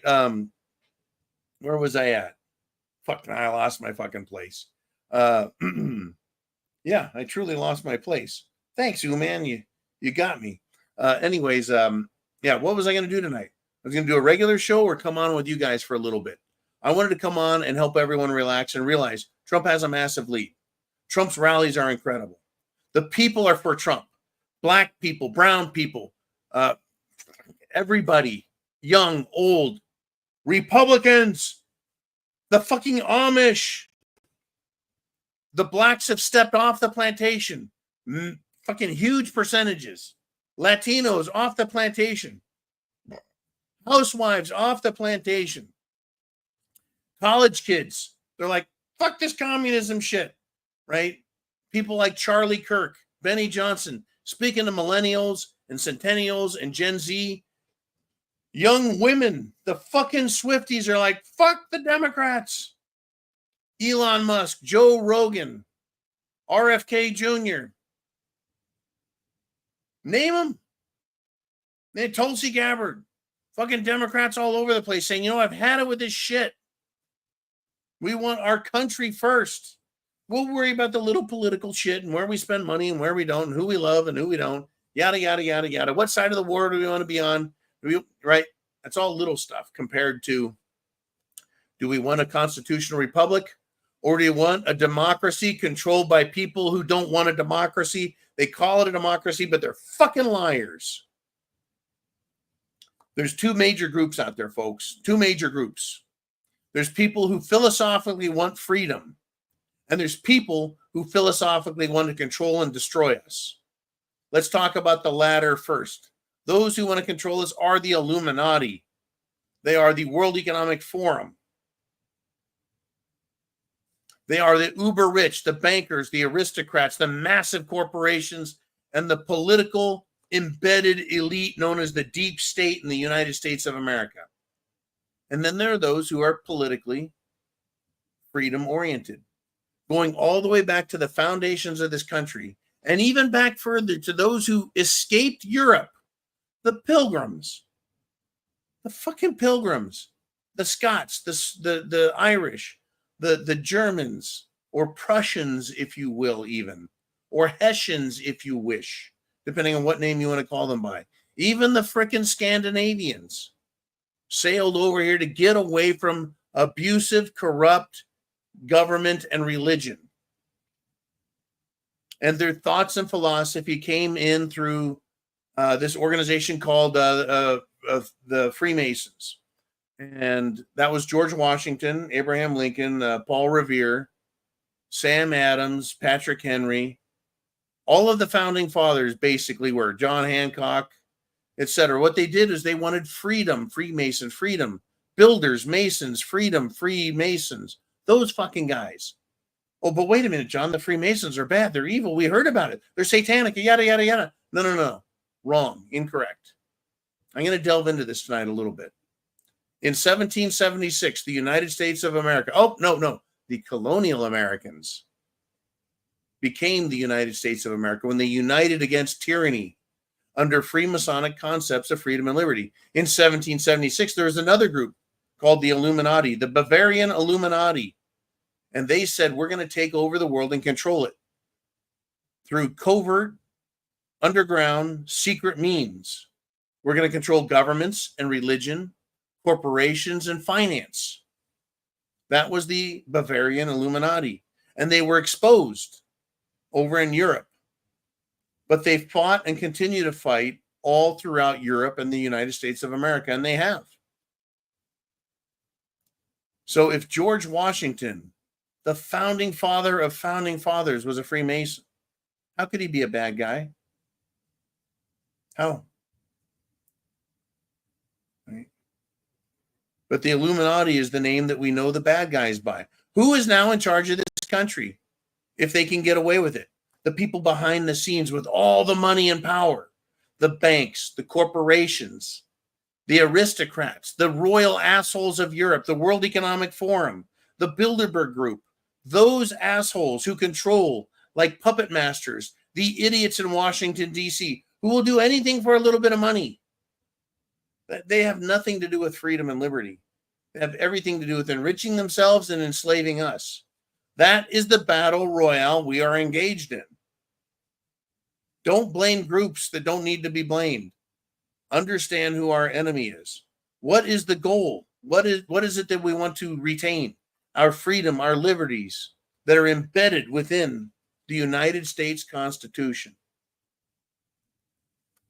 These principles, these philosophies, these political rules set forth, created and should govern.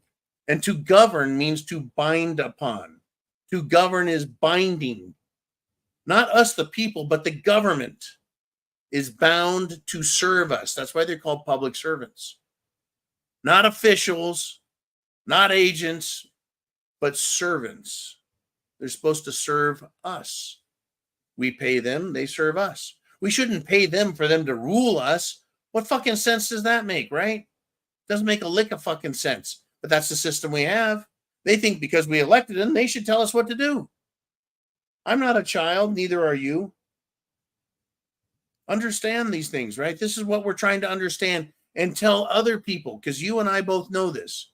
Not only are we preppers, not only are we patriots, we're Americans and we love freedom. So why should we submit, bend the knee to people who are our fucking servants? They think they're our masters. They think that we are their servants and that they are a master, that we are slave, right? That they own us, that we're peasants and pissants, and that they're lords and great leaders. They're not. When you look at Kamala, do you say she's a great leader? No. When you look at Trump, what does he say? I'm here to help America. Let's free America. Let's make America great again by accepting, acknowledging, and obeying the U.S. Constitution.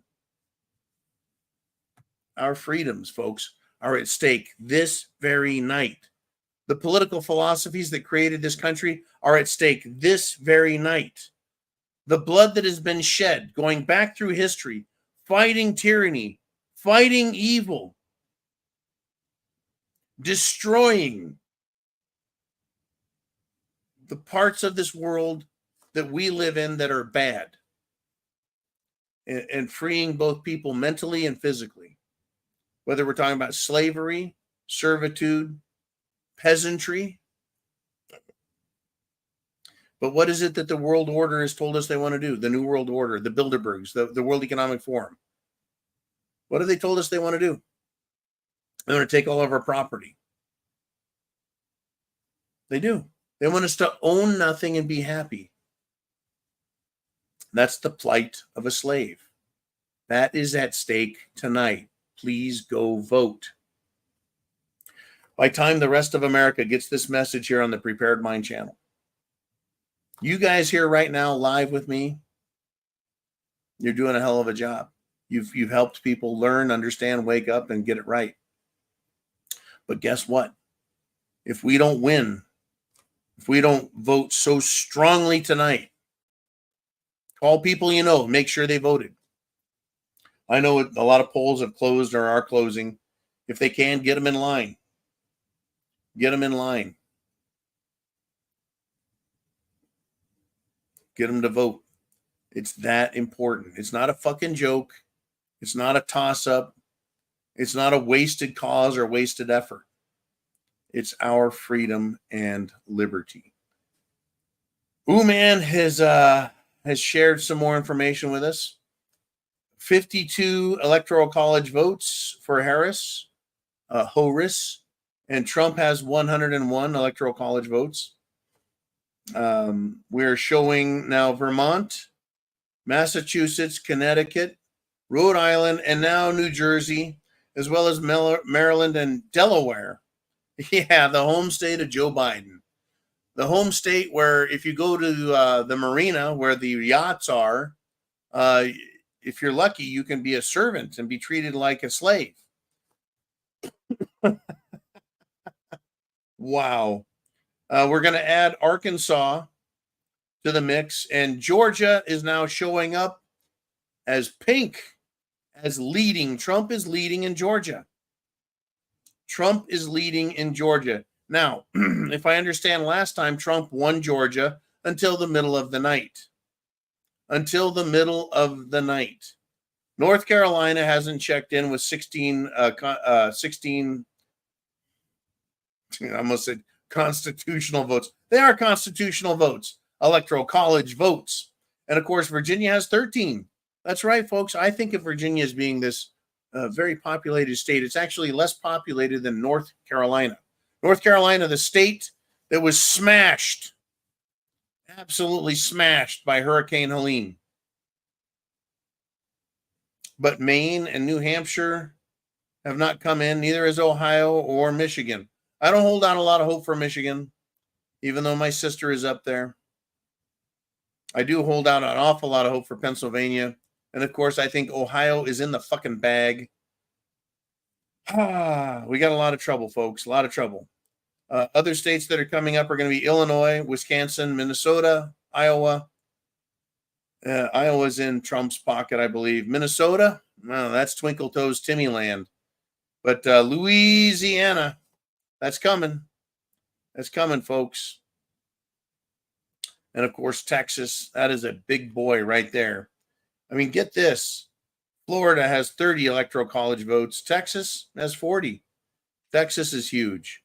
In any event, I want to thank Uman for that. I know he's working his tail off there. Folks, the election, it is election night, 8:41 p.m. Eastern Standard Time. Jolene, let's do this. I think we've got another super chat out there. I don't want to let anyone think I've forgotten a minute. Crunch a bunch of candy again. Pow. $2 super chat. Keeps the channel going. Thank you for the great support. He says, Arnold Palmer, tea, lemonade, pickle Trump comment. I don't know what that means, man. I tell you, I need a drink. That's what I do need. This here is my Yeti cup, and it's full of caffeinated product. Not Coke, not Pepsi, not Kraken. Kraken is down here. This is the $50 super chat or more. That is still there. Okay. Thank you, Crunch a Bunch of Candy. I don't know what that means other than, look, folks, we got some interesting sponsors here. We've got cafefe.com. They are a major off to the side sponsor of the channel on the back end. Cafefe.com. They take good care of us. And even though my friend John does not own them, he has a vested interest in seeing their success. In fact, I want all patriotic businesses and I want all patriotic people to have everything they need so they feel happy in their lives. Folks, happiness. You know, it was interesting. The founding fathers said that they wanted to ensure the they had basic philosophies, right? How do I word this best? Life, liberty, and pursuit of happiness. It was started out, they literally said life, liberty, and property rights. But they figured the idea of owning your own property was so fundamental, they would just call it pursuit of happiness, which included everything a free man ought to be able to do. See what I'm saying? Life, liberty, and pursuit of happiness. The crunch a bunch of candy, dude. Candy makes me happy. A successful business makes me happy, you happy, all of America good. And that's what I want. The people at cafefe.com, they want us to be happy and free. They're a very patriotic company, by the way. Check them out at this website right here. Jolene put it up. And check them out. They got great coffees every single morning. I've never run out of their coffee. I've never been close to running out of their coffee. But I ran out of K-Cups almost. And they got me some more gratis. And I want to thank you guys there. And I want to thank John for making sure that happens. Freedom and liberty, folks. This is such a big night. It makes my heart feel good knowing that we're fighting for it. And I'm also, upset that it's gotten so bad that we're now at that moment. But we've talked about this for years. This country being taken over, attacked. This is a full frontal attack by those that hate liberty and hate us. They fucking told us, right? I've got my funny little cup from cafefe.com. And I'm wearing the shirt with deplorable on it. That was a kind of a tongue-in-cheek joke by the people at cafefe.com because Hillary Clinton called us deplorables. Hillary, listen very carefully when I say this. Go fuck yourself. Calling me and you and all of you folks deplorable. And then she came out and made it worse and said, that was too generous, meaning we're worse than deplorable. And then Biden comes out and calls us garbage. Garbage. That piece of shit. And when I say piece of shit, I mean it. Barack Hussein Obama, who used an alias, Barry Soetoro, said that we're bitter clingers to our guns and Bibles. Well, that is our hope and our liberty right there. They hate us. And so I am willing to fight those who hate us. If they use words, I use words. If they use force, then I will have no choice but to use force. Just as when I was a United States Marine, just as you guys, as patriotic Americans, no matter where you at across the fruited plains, if you are attacked, you have a right to defend yourself, and you have a duty to defend your country. God bless America. Now, Jolene, who's up next on the Prepared Mind channel? It is election night 2024, and we're talking. We've got a lot to discuss. Who's up next? What is on our mind? And we got a $9.99 super chat from Chelsea. Thank you, Chelsea. She says, my daughter wants to know what the Senate races John thinks are most important, or which ones we should be watching closely. Okay, Kari Lake in Arizona. There's such a strong turnout for President Trump in Arizona. Kari Lake can take that. In Nevada, we have a great Republican Senate candidate who should win, and his presence in the Senate will be sobering. Period.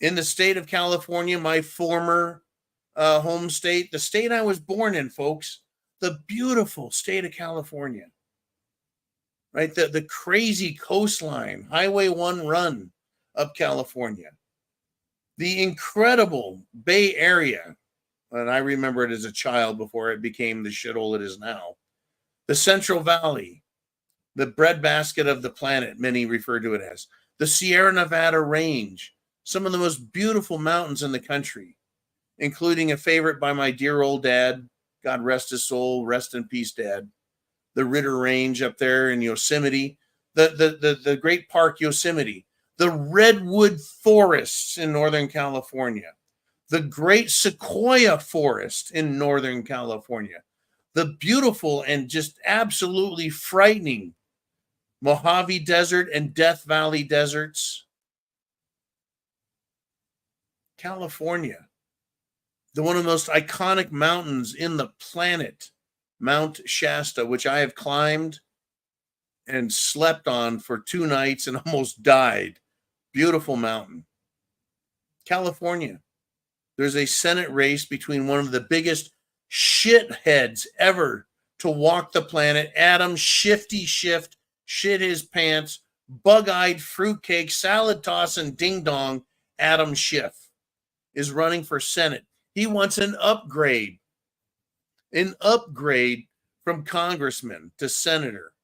We need one of the greats in baseball, certainly one of the most well-known and greatest Los Angeles Dodgers, apparently World Series champions this year. I quit watching baseball and all other, sports.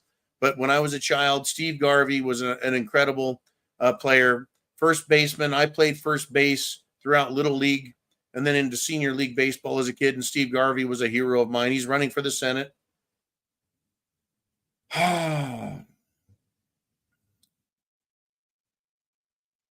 Those are some senators that matter.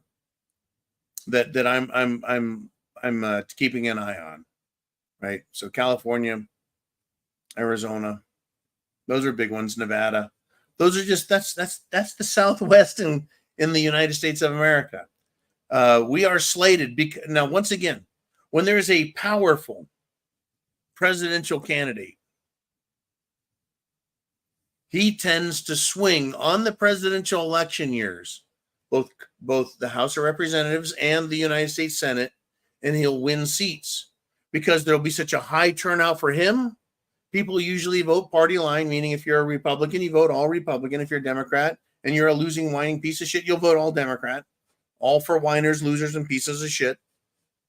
And I don't mind saying that. I wonder if President Trump got some of his campaign style from John.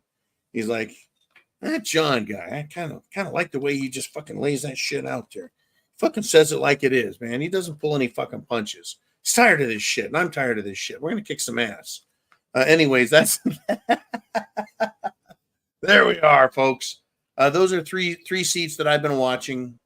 But there are many seats. the United States Senate has 100 members, and there's a good chance. I would like to see states like, Alaska never, ever, ever, ever again elect someone like Murkowski. I don't want to see a state like Missouri ever, ever, ever have the husband die and then elect the wife because it seemed like the thing to do. Elect people because they love freedom and liberty. Anyways, Chelsea, thank you so much. And I'm glad your daughter asked the question.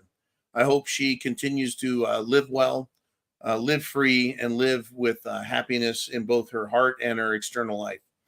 Uman checks in and says, Illinois just called, making it 101 to 71, right? 101 electoral college votes for Trump, 71 for Camel Toes Horace. There's no surprise about Illinois. Look, folks, Uman went out this morning. He got up extra early to go vote in the state of Illinois, knowing, just as I knew as a Californian, that any vote I cast was fucking futile. That said, you still do it as a matter of principle, because as principled people, right, we feel better about ourselves and understand we did our best. If you've ever been beaten up by a bully, you know you're going to get your ass kicked, but you still fight your ass off as a matter of principle. You don't just lay down and die. I had a friend growing up in high school. I'm just going to call him Robert. And many of us knew that when he was getting his ass kicked, he would assume what was known as the fighting fetal position. He would curl up on a ball and surrender. And you can't blame him. He was just he just got himself in trouble and get his ass kicked. But that's what we do. You know, if you're going to get your teeth knocked in, you try and protect your teeth. If you got a chance to win, you fight like hell, like there's no tomorrow. And that's what we need to do tonight. That's what I pray America has done tonight. And Umhan says, I apologize for all my deceased relatives voting Democrat today. Oh, God bless you, man. You always say the right things to make me laugh. I tell you what, yeah. I apologize for all of the this election season. I voted in Florida. There's a good chance that in the state of California, someone else voted on my behalf for me. And my father, my grandfather, his father and grandfather and grandfather. Yeah, I'm sure there are prepared mind Johns going back into the 1800s that are still voting in California. Unfucking believable. There we go. Jolene says, shut up, John. We got a lot to talk about. More super chat donations. What do you guys want to talk about? Jolene, who's up next on the Prepared Mind channel? Election night special. It is our good friend Boomer with a $20 super chat. He says, today is D-Day. So it's damn the torpedoes, fix the bayonets, and charge. And as Trump said, fight. For today will determine whether we're heading straight towards tribulation or if we get a bit of a break. Well said, my friend Boomer, my brother Boomer. Look, if we don't win this, that shotgun, that rifle, those pistols, that pistol are likely going to be put to use because the Democrats are evil pieces of fucking shit. If we win, we'll get a bit of a break, but the Antifa, BLM, terrorist types, drug dealers, drug lords, rapists, human traffickers are going to attack. I don't have any doubts, folks. They're going to attack. It's just how often, how big, how badly, and exactly where and when. Lots of questions, right? Who, what, where, when, how, and why. A lot of questions. That said, we'll get a bit of a break. At least we won't have the fucking federal government coming down on us. So today is D-Day. Today, damn the torpedoes. Go vote. Let's get through this and pray. And truly, folks, I pray to the Almighty God, right? I pray that we have the right people in the right places to stop this onslaught of fucking evil. These evil, degenerate fucks Let me remind you, it is real, genuine evil. These aren't nice people who just had a bad day. These aren't nice people who, once they get power, they'll be kind. These aren't nice people who have, well, just moderate intentions. They're evil fucking people. Jeffrey Epstein,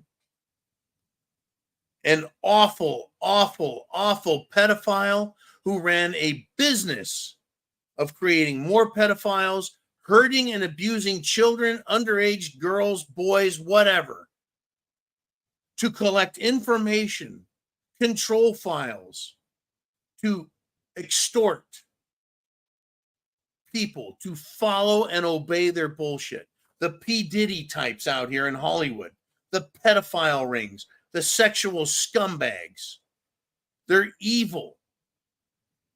They want to murder people. They want to destroy countries. Look what's going on in Ukraine, folks. It is genocide, but not by the Russians. It is genocide by war. Volodymyr Zelensky. That's right, Vladimir Zelensky, the so-called ruler and leader of Ukraine, who was arrested, imprisoned, and killed many people for criticizing him in the media, in the general public, in the church. He's attacked them, arrested them, and even killed them. He's collected their money and stolen it. And he's extorted the world and said, if you don't come and give us money, weapons, assist us in fighting this war, your children will die. He threatened my family. Fuck you, Zelensky, and anyone in Washington that wants to give him money. Zelensky has taken his own men in his country and sent them sacrificially into the teeth of the Russian military. That's exactly what he's done. There's no other way to describe it. He sends people to the front and they get slaughtered. Russia is not a pretend military. They're not Hamas or Hezbollah. They're not some ridiculous third world fucking country, bunch of guerrilla ding-dong armies. It's the Russian fucking military. Let me tell you about the Russians. They have never lost a war. They may kill each other. They may kill others, but they haven't lost a war ever. Even the fucking Vikings 1,000 years ago, my ancestors sailed into Russia up the rivers and did not conquer the Russians, but merely gave them a form of very crude government. The Russians, folks, through all of their kings, all of their czars, have survived every fucking attack except when they attack themselves. They've only managed to defeat themselves. Ivan the Terrible. How would you like that guy for a fucking king? It's like having Vlad the fucking Impaler as your king. You're like, well, I guess I'm glad he's my king because otherwise he'd kill me, right? You don't send your troops into Russia. Even Napoleon, one of the most brilliant generals with an amazing military, went to Russia to get his fucking ass kicked. The Germans, the Nazi Germans, fought Russia twice. World War I, World War II, and got their asses fucking handed to them twice. How about Genghis fucking Khan? You know what he didn't do? He didn't take on the Russians. You want to talk about heading into tribulation? That's what these people seem to want to do. It is incredibly dangerous. This isn't a fucking game. But that's what they're working towards. But instead of Russia with slings and stones, Russia with bow and arrow and spear, Russia with sword and shield, Russia with rifles and bayonets. No, it's Russia with nuclear fucking weapons. Let's just skip the tanks and fucking jets, huh? Let's just skip the fucking hypersonic missiles and artillery. No. Nuclear weapons. That's what Kamala Harris and the deep state and the bankers and the World Economic Forum want. They want Russian minerals and resources, folks. The source of all wealth comes from the ground in the form of food or mineral. mineral becomes iron, or it could be gold and silver, or it could be silicon becomes chips, the things of power that we need. Even if it's just cement and brick, building homes, lumber. Russia's full of resources. And guess who doesn't get to control and benefit by any of it to the degree that they want? That's right, the bankers. All wars are bankers' wars, folks, period. Period. All right, enough of my shit. Boomer, thank you very much. I appreciate your great support. Jolene, who's up next? We're at the 2-hour mark on election night. Good golly, we got a bunch more super chat questions from you guys. I want to thank you for it. Let us roll on. And we've got, and it's 9:00 p.m. Eastern Standard Time. Orlando's here with a $5 super chat. He says, maybe if T-Man, meaning Trump, wins, and I'm sure he will, it'd be time for a new t-shirt. Eat, sleep, conquer, repeat. Make America great again. You know, I kind of like that, Orlando. The only way for that to come about, and I know you're an artistic, creative mind, Orlando, is if you created a shirt like that, or if Jolene creates a shirt like that, or if Mr. T, who's done all the great intros and outros and transitions that this channel uses, with the exceptions, of course, the ones that Jolene did. And I've been using hers lately to start the show because it shows all kinds of chaos and shit, which is what we've got. Anyways, Orlando, if Trump wins, we'll do something like that. I would like to do something like that in celebration of the preservation of our great constitutional republic. Jolene, who is up next? Let's move on if we shall. We got Dan the Man Erickson, and it's $2 super chat, and he says it's only 5:45 on the West Coast right now. It's only 5:45. How about that? Folks, it was fascinating. You know, I've been in many, many, many time zones around the world. And it's funny how when you move to the left or the right, how much shit changes. The sun hasn't even set on the West Coast. Even though they did that whole time changing thing that pisses everyone off every fucking time. Twice a year, we got to change our clocks. Twice a year, we got to get used to shit. Even our fucking pets and animals and livestock are like, hey, where the fuck are you, man? It's food time. Anyways, thank you, Dan. It is. They're not done voting in California, Oregon, Washington, Idaho, Nevada, Arizona, Utah, Montana, Colorado. They're not done voting yet. You guys on the West Coast, vote. And did I forget the great state of Hawaii? I love Pacific Islanders. Great people, man. Great fucking people. And Islanders, my friends, even though Hawaii is Democrat, it's got a lot of white fucking howlies there. And I know I never pronounce it right. When you're in Hawaii, you can learn how to say the word correctly. It's not like saying gringo. It means something a little bit different. In any event, the great people, the Polynesians, as well as other Islander types. There's 3 different types. The Polynesians are great people. Great people. They're very, shall I say, they're tribal, they're family oriented, they're very loyal, and when I say tribal, their elders make the rules and they just follow them. But when you speak to them individually, you know what they want? Let me tell you what the great Islanders of Hawaii want, as well as the other islands. They want freedom, liberty, and be left the fuck alone. They have some strange beliefs. You know, they don't particularly love guns as much as we do here on the mainland. But there's an awful lot of guns and ammunition in the Hawaiian chain. Trust me on that. There's a lot of fucking veterans that have had enough of all the bullshit, and they live in Hawaii. Woo! Okay, let's continue if we shall. Thank you again, Dan, the big man, Erickson. Jolene, Uman, what say you? It's divorce. How long has it been since I've had a Kraken? Shit has some staying power. What have I had? 5 or 6 shots? I can't remember, Uman. Anyways, I'm far from being over the top. 280 pounds, 6'6", Scandinavian from head to toe. I can drink a lot.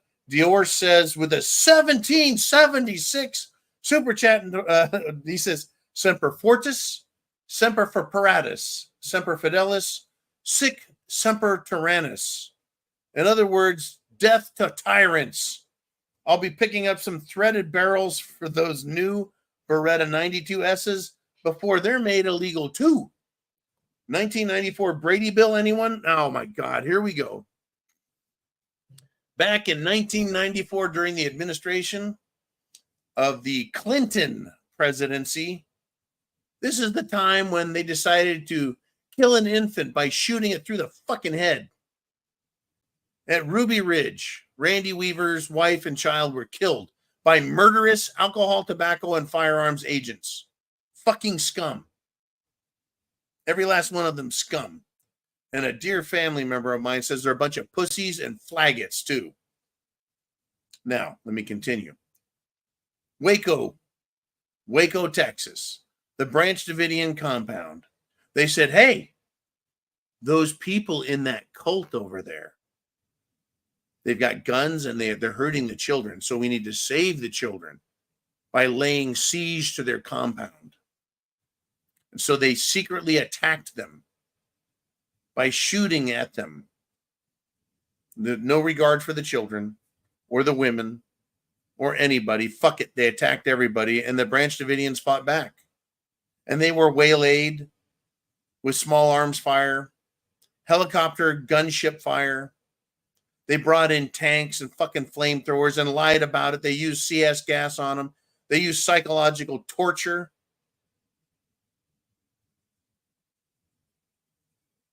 I was a young man back then, folks. It really pissed me off good. That was the Clinton start. That created the militia movement. That created the Patriot movement. That everyone said, that smells a whole lot like Lexington and Concord. They came up with the 1994 Brady Bill, named after Mr. Brady, who was shot doing his job as a Secret Service agent when John Hinckley Jr. shot at President Ronald Reagan, trying to kill him. Nearly killed Reagan. He lived by what his doctors deemed a miracle. And Mr. Brady lived as well. I believe it was James Brady. He lived as well. But he was injured the rest of his life severely, doing his job, which was to protect the President of the United States. I don't know if he jumped in front of a bullet, but he sure caught one. And then he was used politically to push for this 1994 Brady Bill, which seriously infringed upon the Second Amendment, which said the right of the people to keep and bear arms shall not be infringed. And Senator Dan Feinstein, may she rot in hell, fuck her.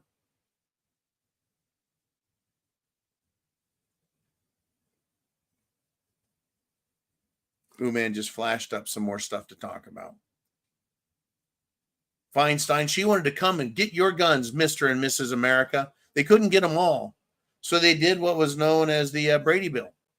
They made illegal on the federal level a lot of things like AR-15s, or at least you could only have so many cute things on there. You couldn't have a bayonet lug and a pistol grip. Oh, so scary. You couldn't have a threaded barrel. Ooh, so scary. Well, so now Dior's is saying, he's going to go get some threaded barrels for his Berettas. You know what you can do with the threaded barrel? You can thread on a barrel extension. You can thread on a silencer, which is not an illegal object, folks. At worst, you need to have a permit. At best, just do whatever the fuck you want.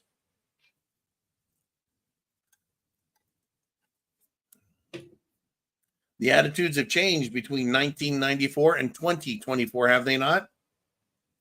You and I, all of us Americans who love freedom and liberty, and that's right, the Constitution, all of us know the importance of the Second Amendment, as this government out of Washington, D.C. has become more and more and more tyrannical.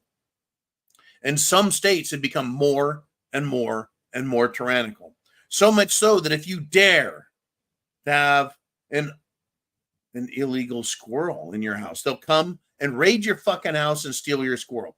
And if the FBI comes to your house and you just happen to be a Green Beret And if you just happen to be a combat veteran, if you just happen to be a master sergeant who ran for Congress in the United States, and you as an FBI agent want him to be a fucking snitch and an agent provocateur, and you refuse and then expose them, they'll arrest your ass and throw you in prison.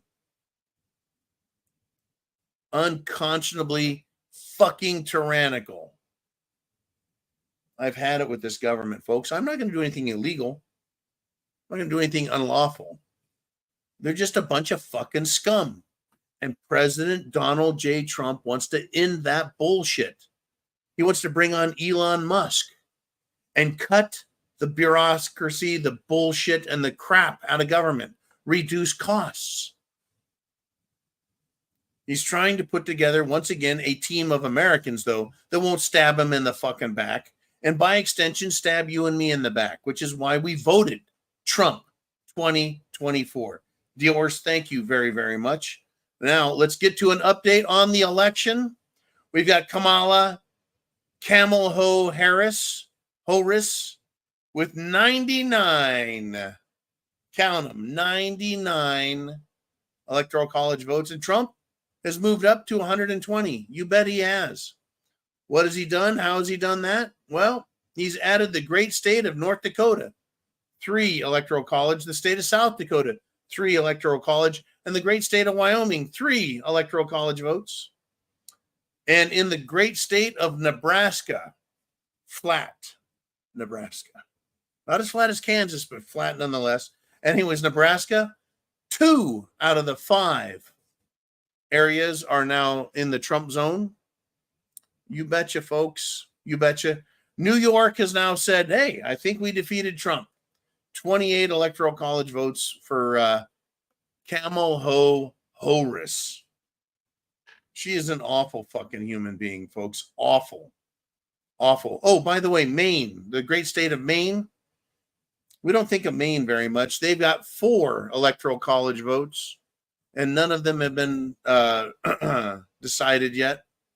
Georgia is still leaning Trump, but no decision. No decision. Louisiana has now gone to Trump for 8 electoral college votes. And that's where we sit.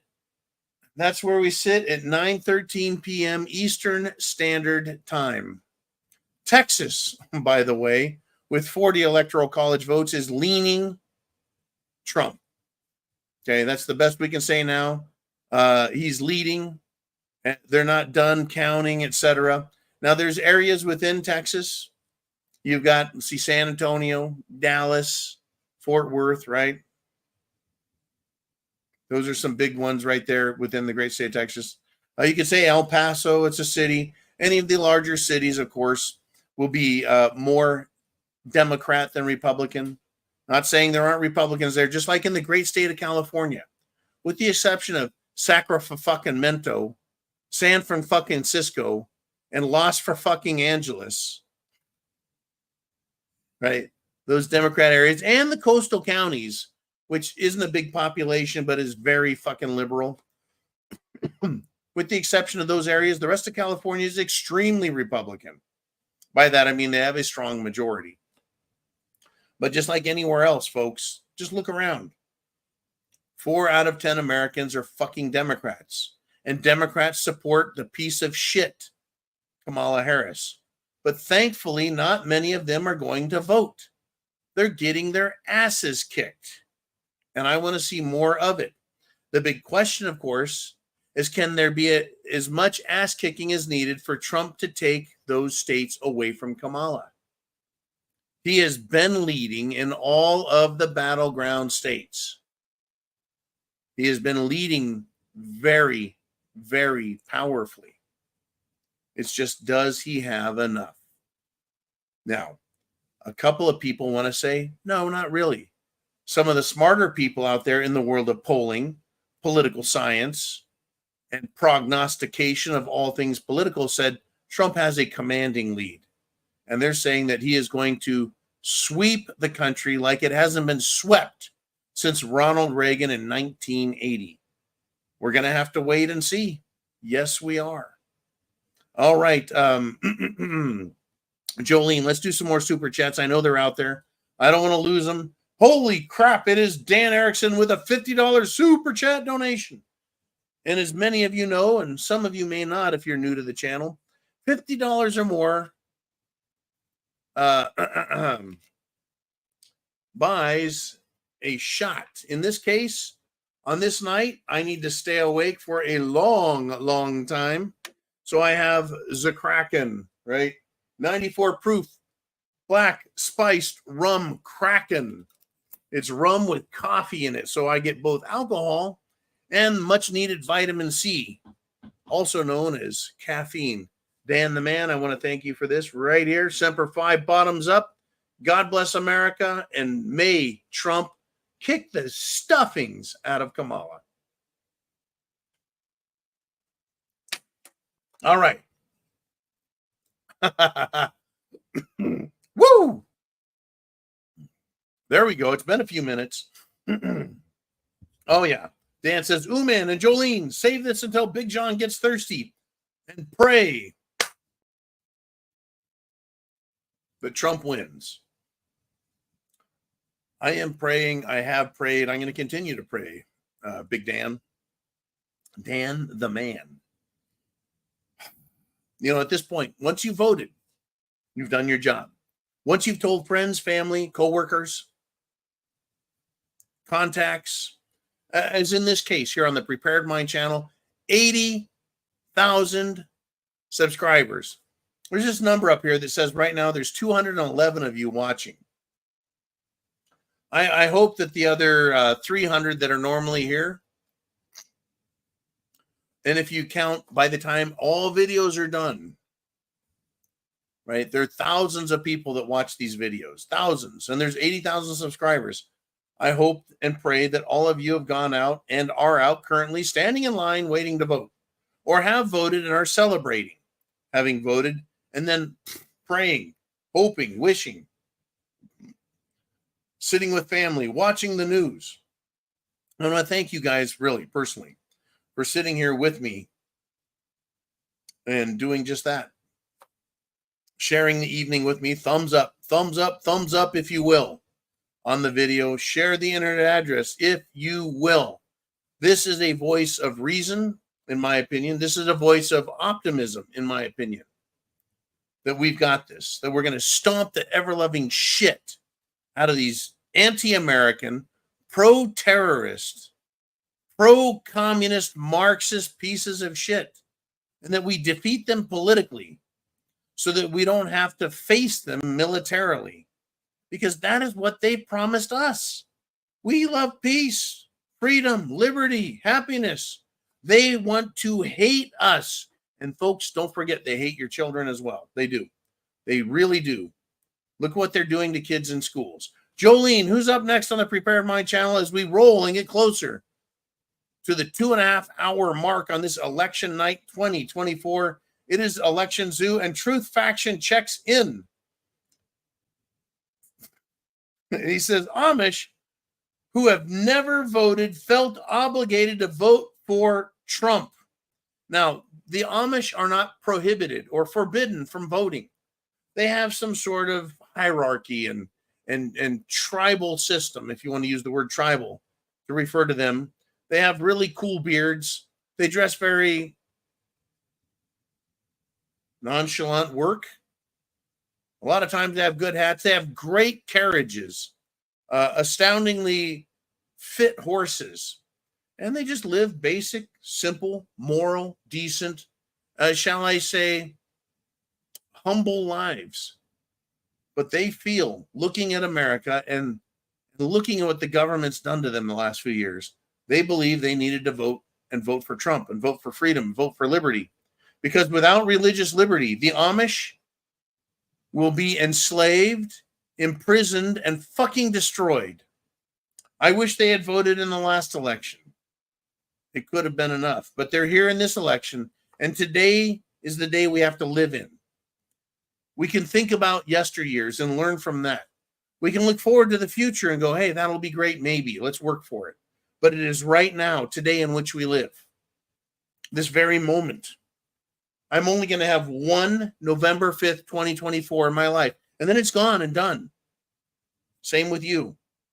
I can't go back and relive this day or any of the days in the life of John the Prepared Mind.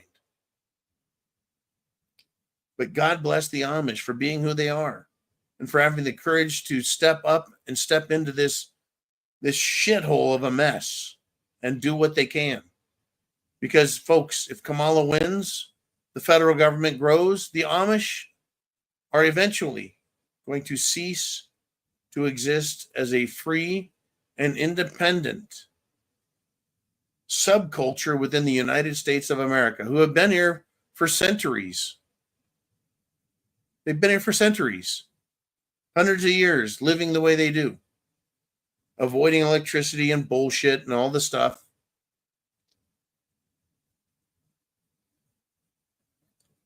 They exercise their rights as they see fit. And if you think for a fucking second that the government of the United States of America and the government of Pennsylvania like them, you got another thing coming. They're being dicked with, screwed with. And I hate to be crude when I'm discussing such a good, pious group of people. And I don't mean pious in a negative way, because they live a good life. Folks, the Amish are helping people in Tennessee and North Carolina rebuild and get themselves out of trouble.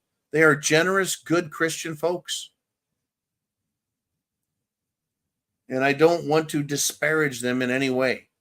I don't talk down about them. In fact, in a lot of ways, folks, I strongly admire them because they have shunned the world that is so full of sin and badness. They're good fucking people. Seriously. Right? They've avoided everything that we're subjected to. But now the evil in the world is infringing upon them. It's encroaching upon them. It's not satisfied with leaving the poor Amish alone. And that is why 180,000 Amish have registered to vote. Registered to vote.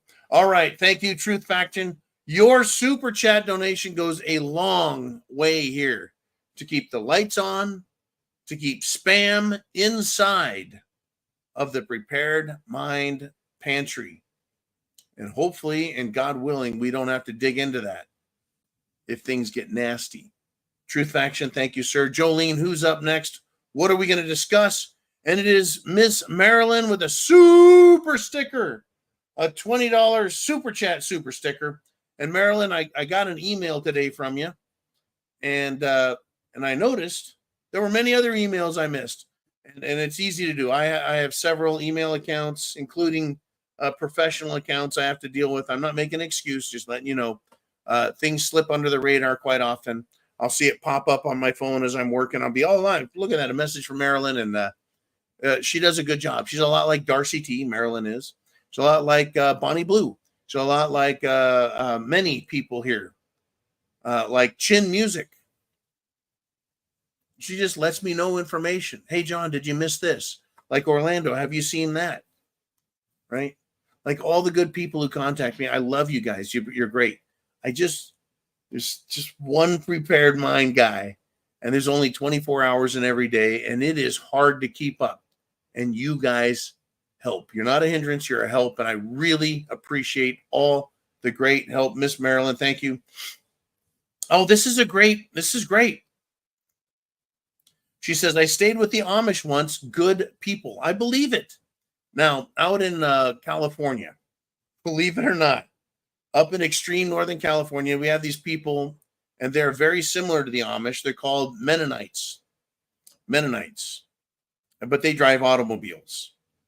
They have tractors. They don't got a big draft horse out there pulling a frickin' plow old school through the dirt. But they do just that. They work with their hands. They're in the soil of the earth. They're good people. I never had anything bad to say about Mennonites or the Amish for that matter. They're just good people. Polite, decent. They're good. I had them show up. When I left California to go to the RMZ, I sold some gym equipment, the gym equipment. And the men, I was almost said the Amish, the Mennonite dude showed up and said, hey, I heard you got some gym equipment for sale. and I got to hang out with them. They're just fucking cool people. They're like me and you. It's just they live a more toned down life. And I tried asking some questions. I'm like, okay, how come you have no beard, but those older dudes got beards? What's up with that? And he said, well, you shave until you get married, and then you grow the beard. I'm like, why is that? I started thinking, the old John brain's going, right? And I figured, well, you want your girl to see your face, how handsome you are, but it's men who grow beards. So once she sees that you're a handsome guy, now you grow a beard, show that you're mature, you're married, you now have a beard. It's kind of like a rite of passage type thing, I guess. But yeah, I love them. They're good people. In California, where I was at, the Mennonites had a farm, a very big farm. Not like me and you, where we have like a garden. They got a farm, right? Then you go to the farm and you can buy tomato plants and vegetable plants. You can buy flowers. You can buy trees. You can buy all these things that they grow. Plus, they grow fruits and vegetables and have fruit stands, farmers market type thing. They're just good people. And they're Americans. They're American. They can't live. You don't hear about Mennonites in China. You don't hear about the Amish in Zimbabwe or Rhodesia, which is the same place, or Nigeria. You just don't hear about it. In fact, you don't hear about Christians in a lot of countries because they're being slaughtered, persecuted, if you will, because of their faith. It's a scary world. I think they've figured it out, that if they don't vote for freedom, they don't get to be who they are. Thank you, Marilyn, very much. I really appreciate all your great support. And I'm glad I found an email and then found a big pile of emails today. Looked at them all and responded to a few. Thank you, Miss Marilyn. Jolene, who is up next? I think we got some more, and it is Dan the Man Erickson with a $5 super chat donation. And we're 2.5 hours in. I think I've had 6 or 7 Krakens plus what I had before the show. Woo! I'm awake but tired because I've been up since 0 dark 30, and tomorrow, regardless of election outcome, I've got to get up at 0 dark 30. Anyways, Dan says, unfortunately, we still have California and Oregon and Washington State that will vote for Kamala. Now, what's interesting, Dan, is that's always the case. California, I think, was won by Ronald Wilson Reagan, but it's because he was the governor of California, and Californians were particularly proud at that point to have a presidential candidate in the race. And from time to time, Californians elect let's call them a chief executive. They elected Reagan. They elected, Dukakis was not a Republican. Then they elected Pete Wilson, basically a rhino, but for California, that's pretty hardcore. And guess what? They elected this giant piece of garbage, Gavin Newsom. Gavin Newsom, who has done nothing but destroy California. Literally one of the most beautiful climates and states on the planet. Beautiful. Folks, beautiful. If you've never been to California, if it wasn't for California, no one would give a fuck about the West Coast. But California, the 3rd largest state in the Union, one of the most populous states in the Union, I think more populous than Texas. Maybe New York has it beat, but maybe not. In any event, California always goes to the Democrats because there's a bunch of left-wing, anti-American, stupid motherfucking hippie Democrats there. Last time I went to the Bay Area, which is where a very wonderful person that I know lives, Jolene. She's been with the show, folks, almost the whole entire time the show's been here. She's been great. Just been wonderful. Treated me like a brother, even though I went through some rough times there in my divorce. Always been good to me. Just a wonderful person. She lives in the Bay Area, which is where I was born and grew up for my first 10 years. California, wonderful state. It's the most diverse incredible climate. And it's been fucking destroyed. Absolutely destroyed. You know, like I described it earlier. This country, the entire United States of America, is incredible because of its southern, its northern, its western, its eastern areas, the different climates. Our country is incredible. It is rich in resources and energy. There's so much to offer. Yet what do we get? We get Democrats destroying California, destroying New York, destroying beautiful Illinois. I actually drove through Illinois once, man. Southern Illinois. I flew into Chicago once in a fucking ice storm when I was going from Camp Pendleton to Cherry Point, North Carolina, as a Marine. Landed, woke up in a fog, looked out the window and saw the plane was covered in fucking ice. The runway was covered in ice. It looked like Die Hard 2, where they had the frozen over airport. That's my experience with Chicago. That's my experience with Illinois. The Southern Illinois was just gorgeous. Green, rolling hills, some nice plains. Illinois. My mother grew up in Illinois, even though she was born in Corpus Christi, Texas. My stepdad, Lyle, who's passed away, God bless his soul and rest in peace, Lyle. Loved him as well as my own father. Was worked in the Chicago steel mills, U.S. Steel in Chicago. So I've got a lot of Chicago in me, a lot of Illinois in me through my stepdad and my mother, even though I was, again, born and raised in California. Why am I even talking about this? Why am I getting all sentimental and shit? You should see Uman's face. He's fucking laughing at me. I think that's why he's here. He loves to fucking laugh at me. All right. Anyways, I love America. I do. I love this country. And I love the people. And I can't stand that there's people here that fucking hate this country and hate our Constitution. Folks, every day I work with fucking people south of the border that are here because they love America and they want an opportunity at freedom and liberty and a good living. I meet black people every fucking day that are sweet, kind, generous, fun. And I'm like, what is wrong with what I see on TV, how they present to America, white America and black America and Latin America? Why can't they get it fucking right? Why do I meet people from Europe and fucking China and Japan? I had this great friend in third grade. His name was Andrew Pong when I lived in Campbell, California, which is in the Bay Area, right there by Jolene. Right? He was cool as fuck, man. He had these cool toys and we were good friends. And why is it so hard for everyone to fucking love freedom and liberty? I think it's because they're miserable fucking people. Miserable people. And they hate America and they hate themselves. So they hate us and they want to destroy it. I want to stop them.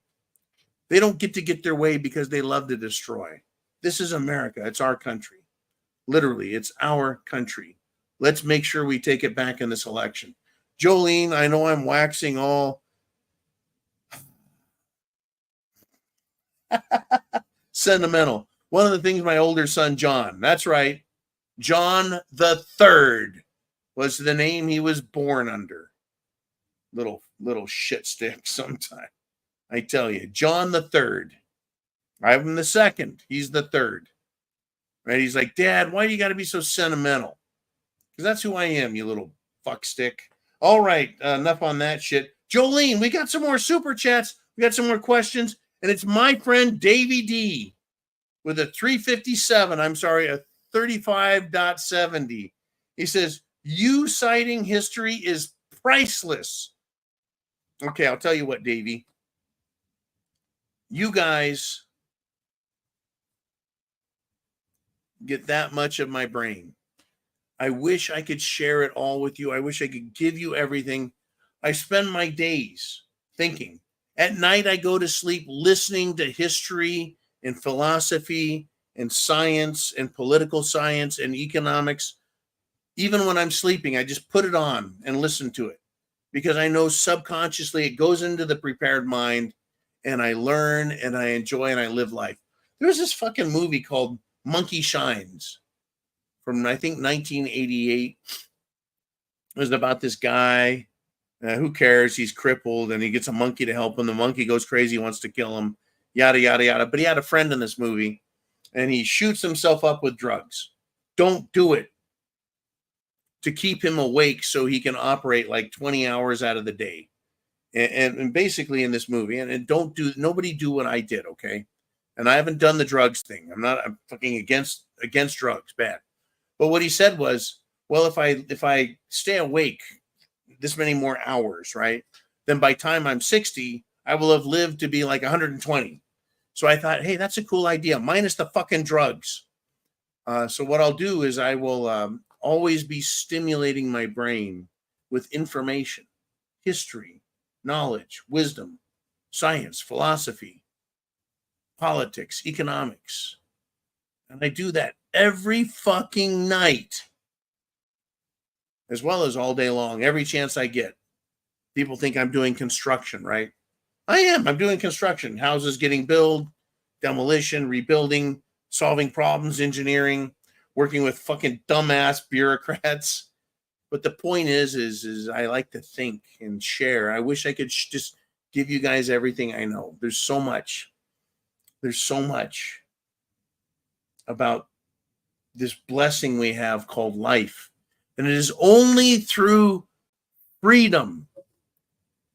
It is only through freedom that we can experience all of it. Not just the life we live and our future, but also our past. To know the past. If we're not free, we can't know the past. Not because we don't have the time. Because we're not allowed. Because history becomes compressed and shrunk. And they take it from us and say, this is what you get to know. And I know I'm waxing philosophical, but that's what they do. They take away this and that. And they give you just a very narrow look.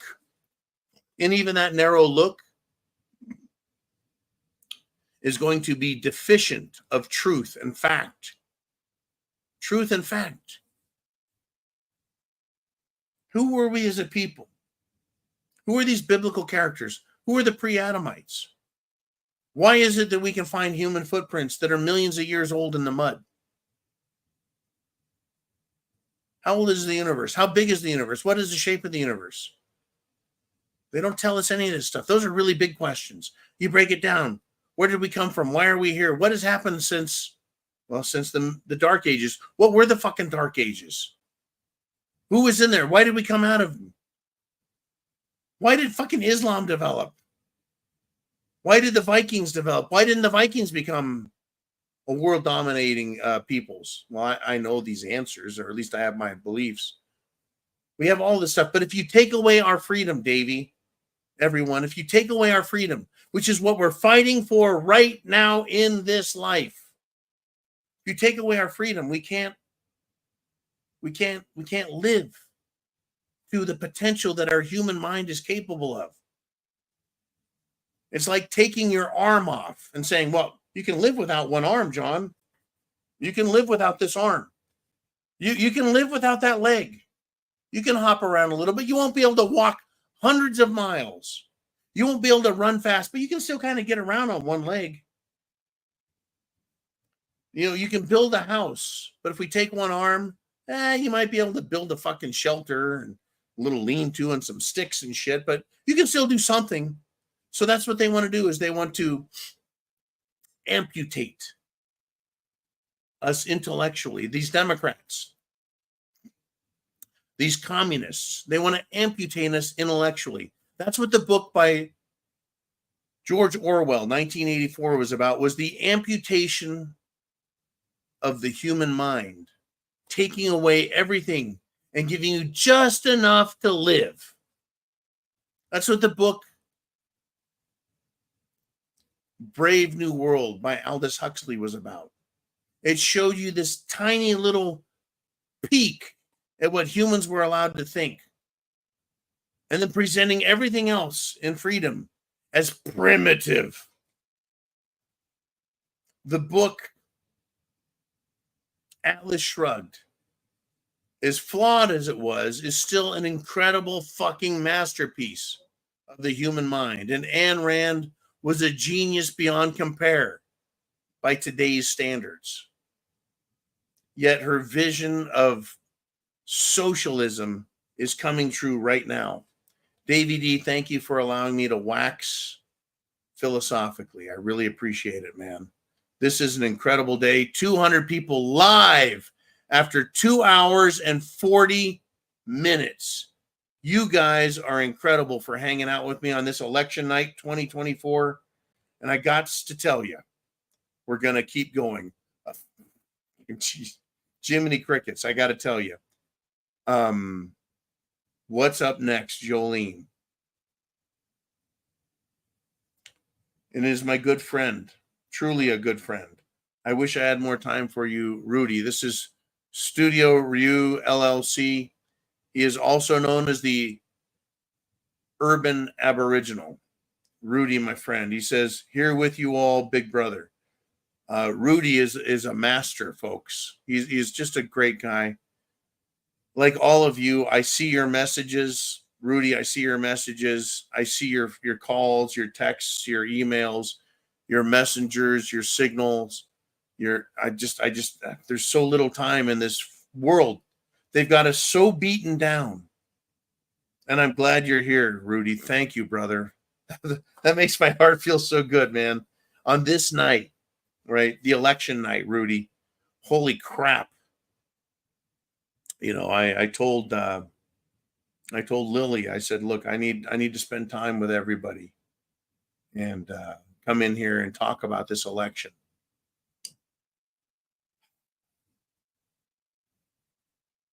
I wish I had more time for you all. I've been talking for years about doing the Prepared Mind on World Tour and traveling around at least the country where that's close and visiting. But now they've made it to where they've shrunk our world down by taking away as much freedom as they can, our disposable incomes, our time, our free time we have. I have to work multiple jobs to pay the bills. And you guys, thank God for you guys. I don't think we could make it without you. Thank you for supporting this channel the way you do. Supporting the message, the effort, supporting the movement, freedom, liberty, the United States of America, our Constitution. Thank you for everything.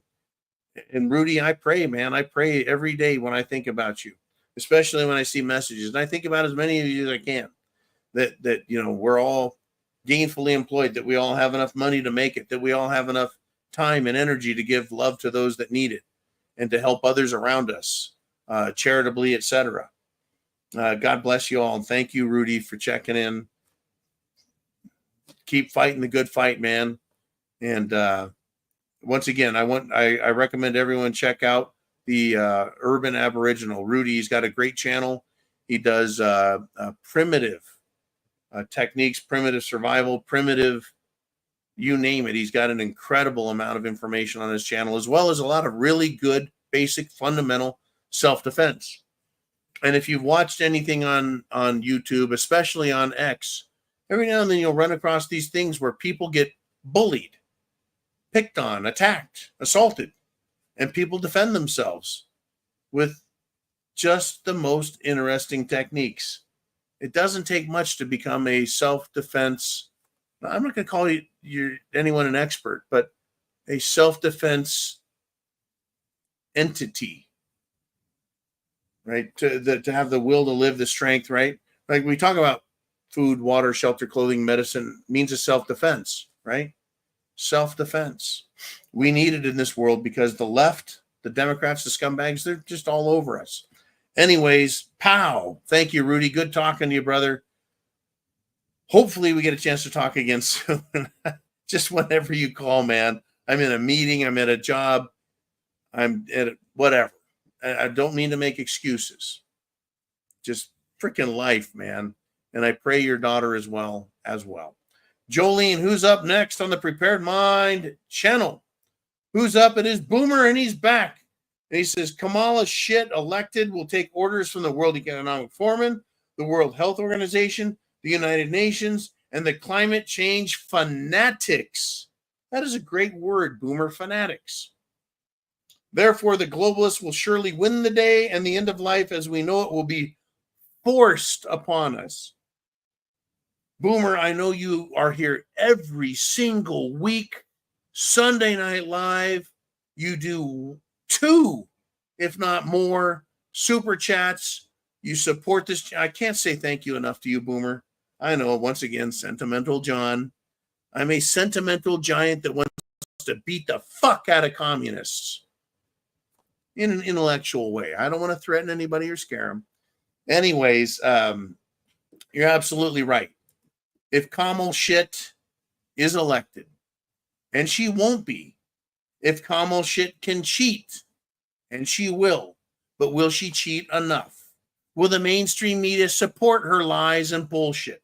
And will the American people accept that, tolerate it, and stomach the mainstream media lies which come from Washington, the deep state, the World Economic Forum, the United Nations, and the unlawful, evil bastards who are billionaires and trillionaires?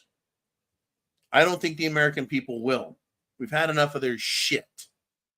Holy crap, folks. We're almost 3 hours into this. 3 hours into this. I'm waiting for the Uman update on the Electoral College map. No pressure, Uman, no pressure. Anyways, yeah, you see, they won't ask you, as Boomer suggests, or anti-suggests. They won't implore you. They won't even beg you. They will force it upon us. Folks, government is not kindness. Government is not just coercion. Government is always a gun in your face. Government is a gun in your face. Hey, we told you, little citizen, this is the rule because someone in the government says so. That's government. If I can quote George Washington, and I think I may, I'm going to have to help myself to a little more of this stuff right here. Need to get the old intellect lubed up again. Okay. $50 super chat. I'm throwing a $50 super chat at myself at this point. Getting a little parched here, like a cactus. I'm drying out.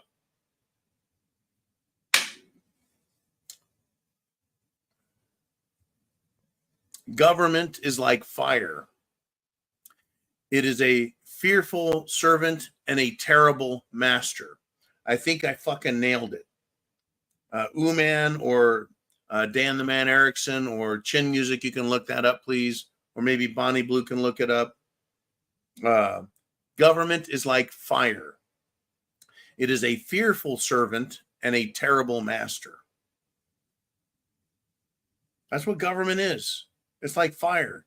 It'll fuck you up. It's fearful of us, is it not? That's why it fears free speech. That's why government fears the Second Amendment.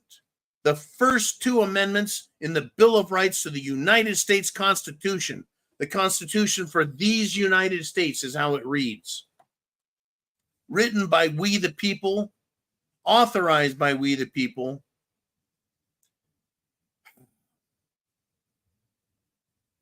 They fear us. They absolutely fear us. Like fire, government is a fearful servant. It fears us. And it's a terrible master if it's given authority over us, me and you. It's a terrible master. All governments become tyrannical unless they're restrained with strong, binding rules. And this, my friends, my brothers and sisters, is the strongest binding chain that has ever been instituted amongst mankind, at least in this known era, the last 10,500 years. I'm sorry, 12,000 years. 12,500 years? Depends on who you listen to, right?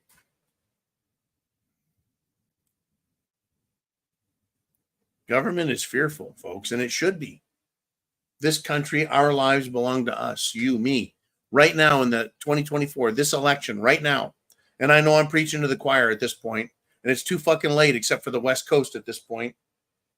10 o'clock, it's 9:51 Eastern Standard Time. That means it's 6:51 West Coast time. You've got 9 fucking minutes, West Coast, to vote for Trump. California lost cause. Oregon lost cause. Washington lost cause. Oregon, Nevada, Arizona. Get it fucking done right now. Especially Nevada. I've got no worries about Nevada. Arizona, they're going to cheat like motherfuckers because they're lying, cheating pieces of shit. Democrats and rhino Republicans. Fight, fight, fight is what I have to say. Boomer, my brother, thank you again for all that you've done. Let's do the map. Thank you, man, my brother by another mother. You're awesome, my Germanic kin. All right. Kamala Harris, Kamala Shitbag Harris, Camel Harris, the woman who puts her head down every single time, always, as her own husband says. She always puts her head down and goes to work. What a fucking whore. And I know that doesn't sound very nice or friendly or anything else, but you know what? Too bad. I've spent over 10 years with you guys. There's over 80,000 of you here. You know what the fuck I'm saying and why I say it. I love this country and I despise evil. And I call it what it is, evil.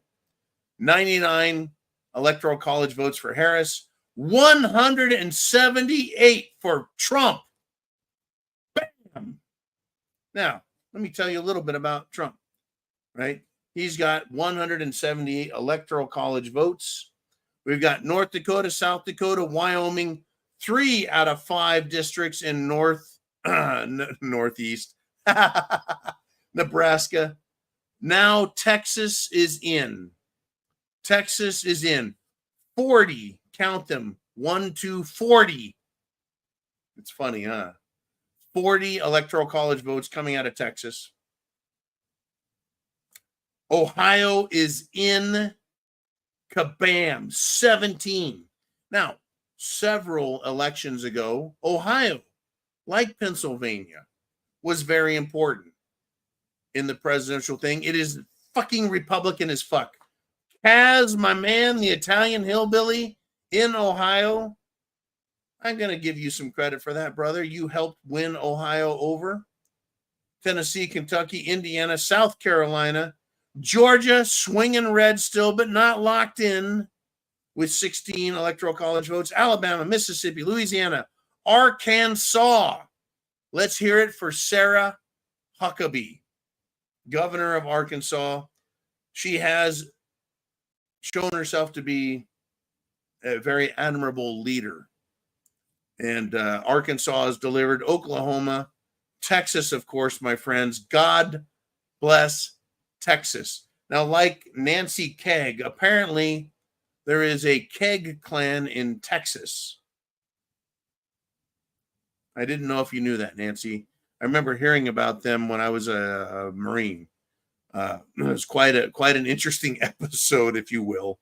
In any event, here we are, West Virginia. We're still waiting on Maine, and it's 4 electoral college votes.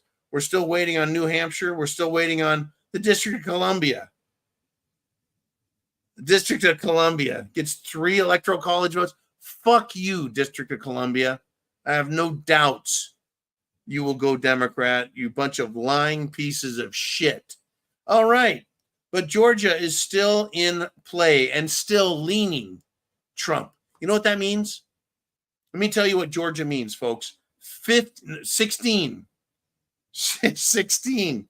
Gotta fucking straighten my head out. 16 electoral college votes in Georgia. It's leaning Republican. That means Trump is kicking the fuck out of Kamala. And every piece of shit Democrat in Georgia including the Rhino Republican, that piece of shit Governor Kemp, that piece of shit Secretary of State, Rat Spermberger. They're doing all they can secretly behind the scenes, trying to cheat and steal and pack ballots into the machines and fucking lie on the computers. And they're trying to count votes extra times. Prove me wrong. Look at 2020. That's exactly what they did. They fucking said, oh my God, you've got to get out of the building. There's a water leak. Oh my God, not water. Not a water leak from a plumbing pipe. Oh no, everyone run. That's what they did. Then they took pieces of paper, cardboard, glued them up in the fucking windows. You're not allowed to watch as we fucking cheat. We've got the video cams shining down from the ceiling, looking at them cheating. They pulled boxes out from under desks and started ramming the fucking paper through the machines to cheat. President Biden gave one of the top cheaters in Georgia a fucking presidential piece of shit medal for cheating. Is that dramatic enough?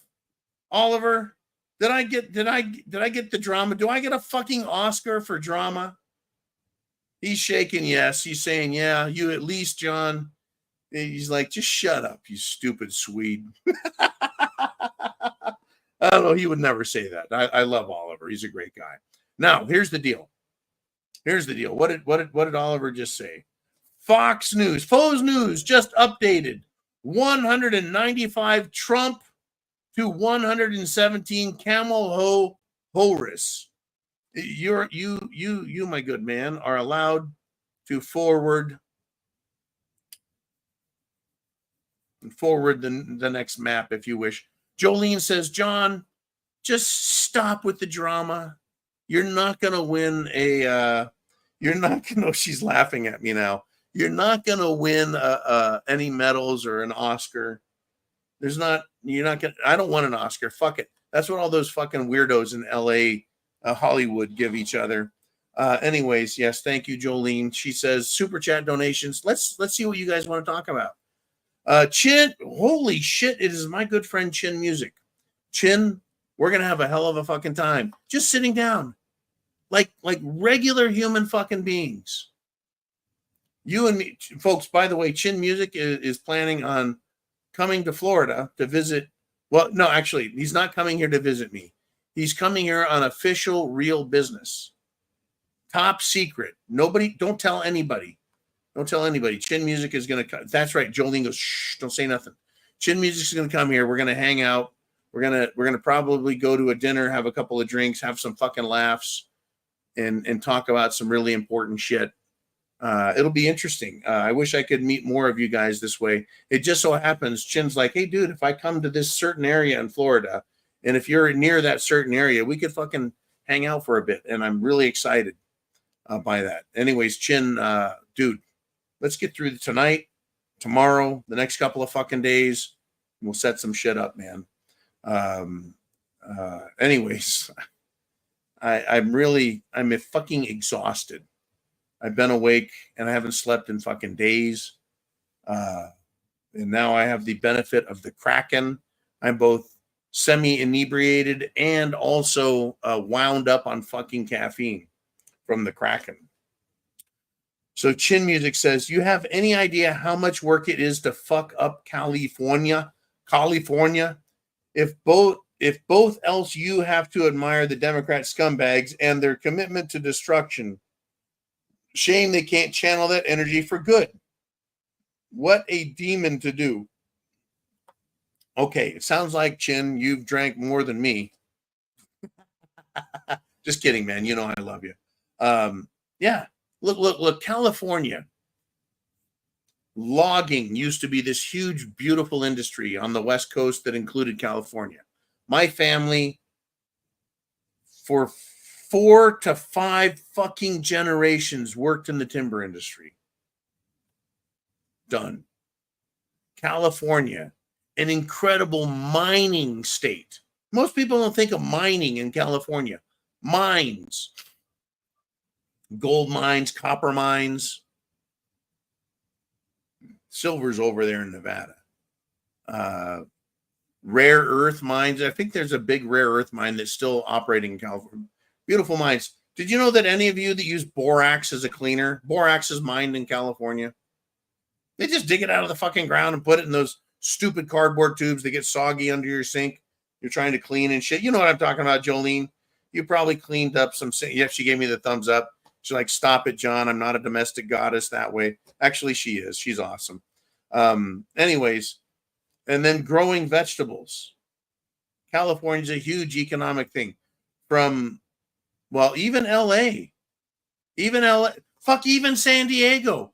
You like guacamole? Avocados. You like orange juice? Southern California. You like fucking carrot juice? Bakersfield. You like fucking lettuce? Brawley, Calexico, California. Imperial Valley. Huge ag. Up through the Central Valley, you want fucking tomatoes, rice, corn. Yeah, corn, right? Wheat, olives up north. Fuck, apples, peaches, nectarines, cherries. Oh, the fucking California, folks. When I was a kid, Del Monte in California, I lived in the Bay Area, Central Valley, everywhere. Fucking agriculture, mining. And then Silicon Valley. Chin music is 150 bazillion% correct. California, it oozes money. Not to mention all the fucking gold that's there. My family owned gold property.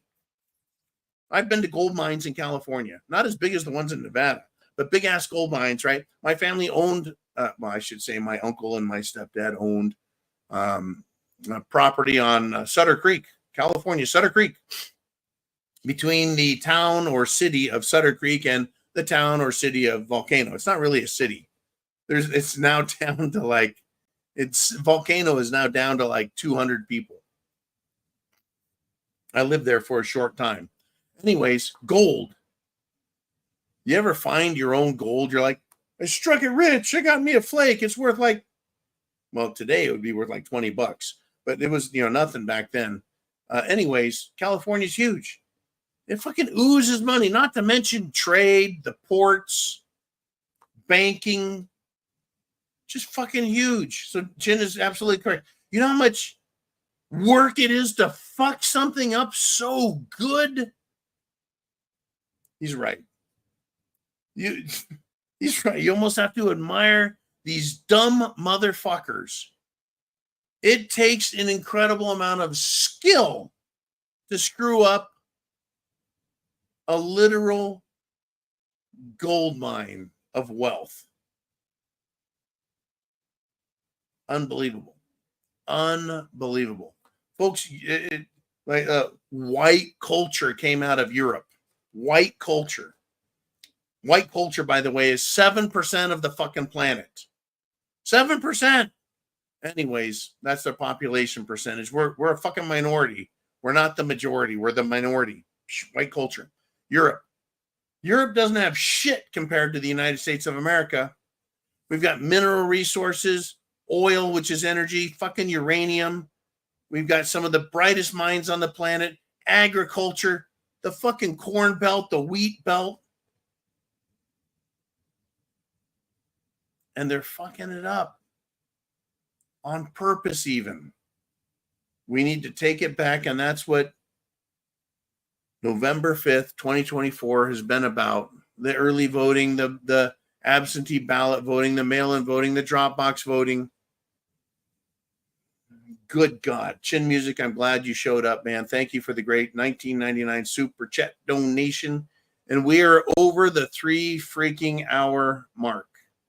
Jolene, who is up next on the Prepared Mind channel? We got William Hallman. William, I've never seen you before in the Super Chats. Unfortunately, I don't get to see all the comments. I just don't get to. Ooman does. I don't. Jolene can. I don't. Because I'm too busy trying to talk intelligently about the topics. But William, welcome to the show. Thank you. I believe this is a first-time question from you. But you've been here a while. I know that. Because you're doing a 556 donation. And 556.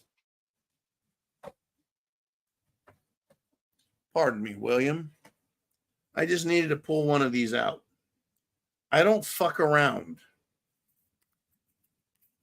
That, my friend, is a standard capacity 30-round magazine. There's lots of them. That is a 5.56 green tip. It's green, trust me. And it's called the Penetrator. Sounds like a porn movie, but it's not. It's actually a round of ammunition that goes into the AR-15, which is essentially the civilian M4 carbine. Thank you, sir. He says, hey, John, you have to mention the fact that during the American Revolution, most men died on prison ships, not on the battlefield. I posted a picture on Facebook.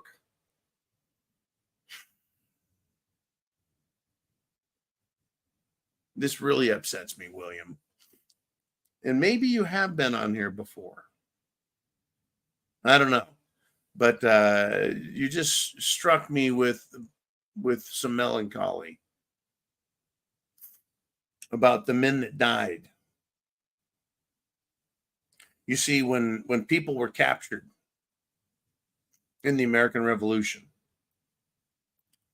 the British put them to work. And I don't mean that in a good way. Much like the Roman Empire, if you were captured on the field of battle or conquered in war on the land, you were put to work by the empire in the mines, mining minerals for the Romans, whether it was salt or silver or coal or tin and lead, copper mines, or in the Roman Navy, which was very powerful, and it owned the Mediterranean during the Roman Empire. And I'll get there. I apologize for taking my time historically, as usual. If you want to get a good look at how this worked out, watch the movie Ben-Hur, starring Charlton Heston. Fucking movie was incredible. It's old. Both of my sons watched it with me as children, minors, children. And they were like, Dad, that's an incredible movie. Yes, my son John and my son Lucas. I'm your father, Lucas. My son Lucas, we watched Ben-Hur many times. And then in that movie, Ben-Hur was captured. And he was put on a slave ship to row, right, and serve Rome. Rome! Well, what was the British if they were not an empire? The British Empire made the Roman Empire pale in comparison. The British Navy encircled the planet.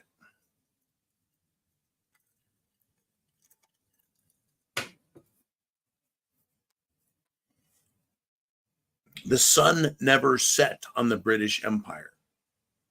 Whereas with the Romans, it did. Even though there's evidence archaeologically, and forgive me for this aside, this tangential look, the Roman Empire did make it to South America, if not North America. But they didn't make it to the Orient, Asia. But the sun never, ever, ever sat on the Roman Empire. Set, if I say it properly. When they captured you, they did the same thing the Romans did. They'd put you to work.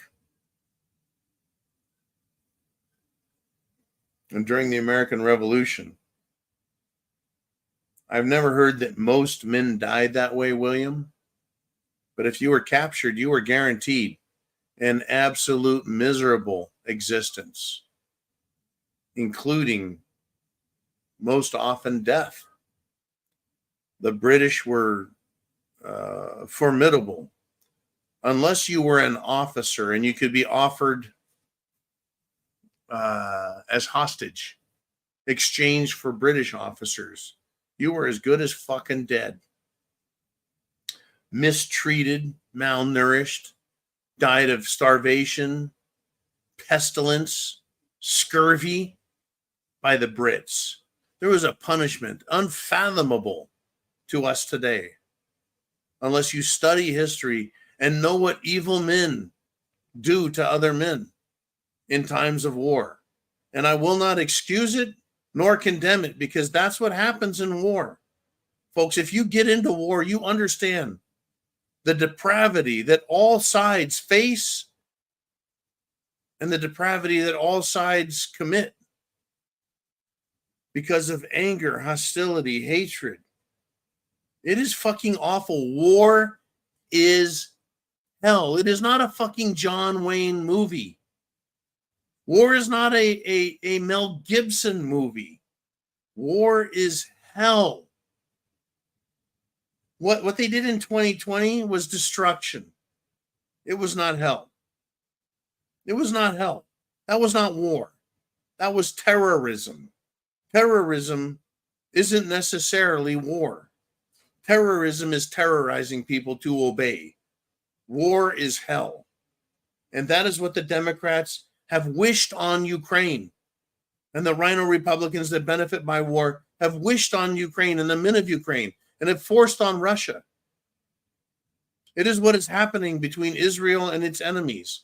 It is what has happened between nations through all of history. War, hell, destruction, death, torture, suffering. It is the human condition when evil is present. And right now, running for office in the United States of America is an evil fucking bitch. Kamala Harris, who is a servant, and just a servant, of evil above her, that washes its hands of evil because it doesn't have to participate with its own hands. It has other hands do it for them. Like the King of England, King George, had his navy, his Royal Navy, his Royal Marines, and his Royal Army, and his governors, and his officers and his agents, bringing hell to the United States, or rather the colonial states of America. That's what they want. Yes, men died on the battlefield. Those are the ones that are easily remembered because they're witnessed and survived. But the men who died on these ships,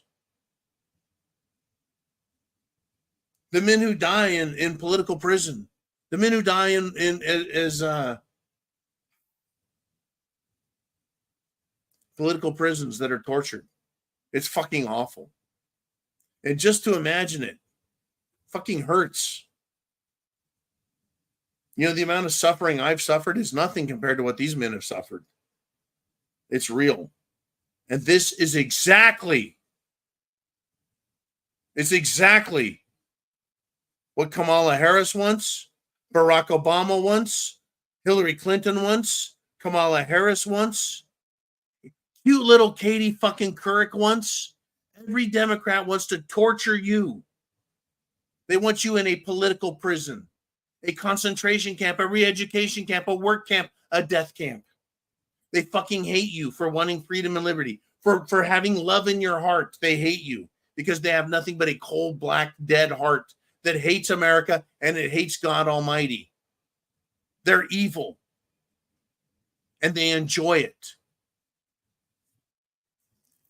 And they have put men through it for all time. We're down to 182. 182. All right. Murder, death, kill, 187. We're at 187 now.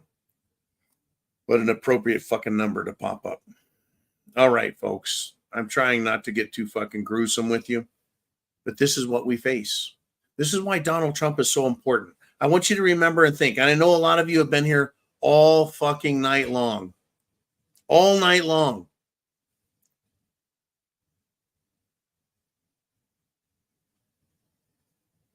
My sister.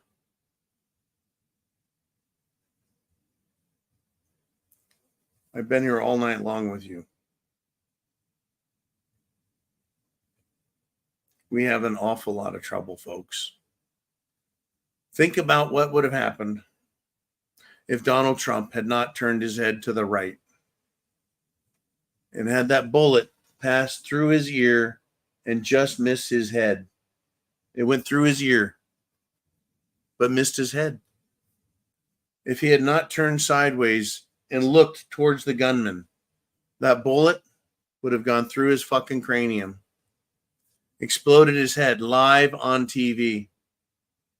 That is who these people are.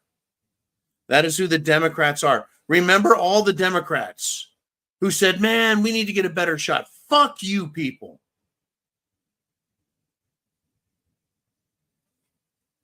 Remember that. They wanted that bullet to go through his head. They wanted Trump killed so that everyone feared assassination, murder, death, destruction. That's what they wanted. All Republicans, meaning you guys, me, my family, people I love, the world I live in, they wanted us fearful of them. That's what they want to do to you and me. You and me. They want to put a bullet through our heads so that we shut up.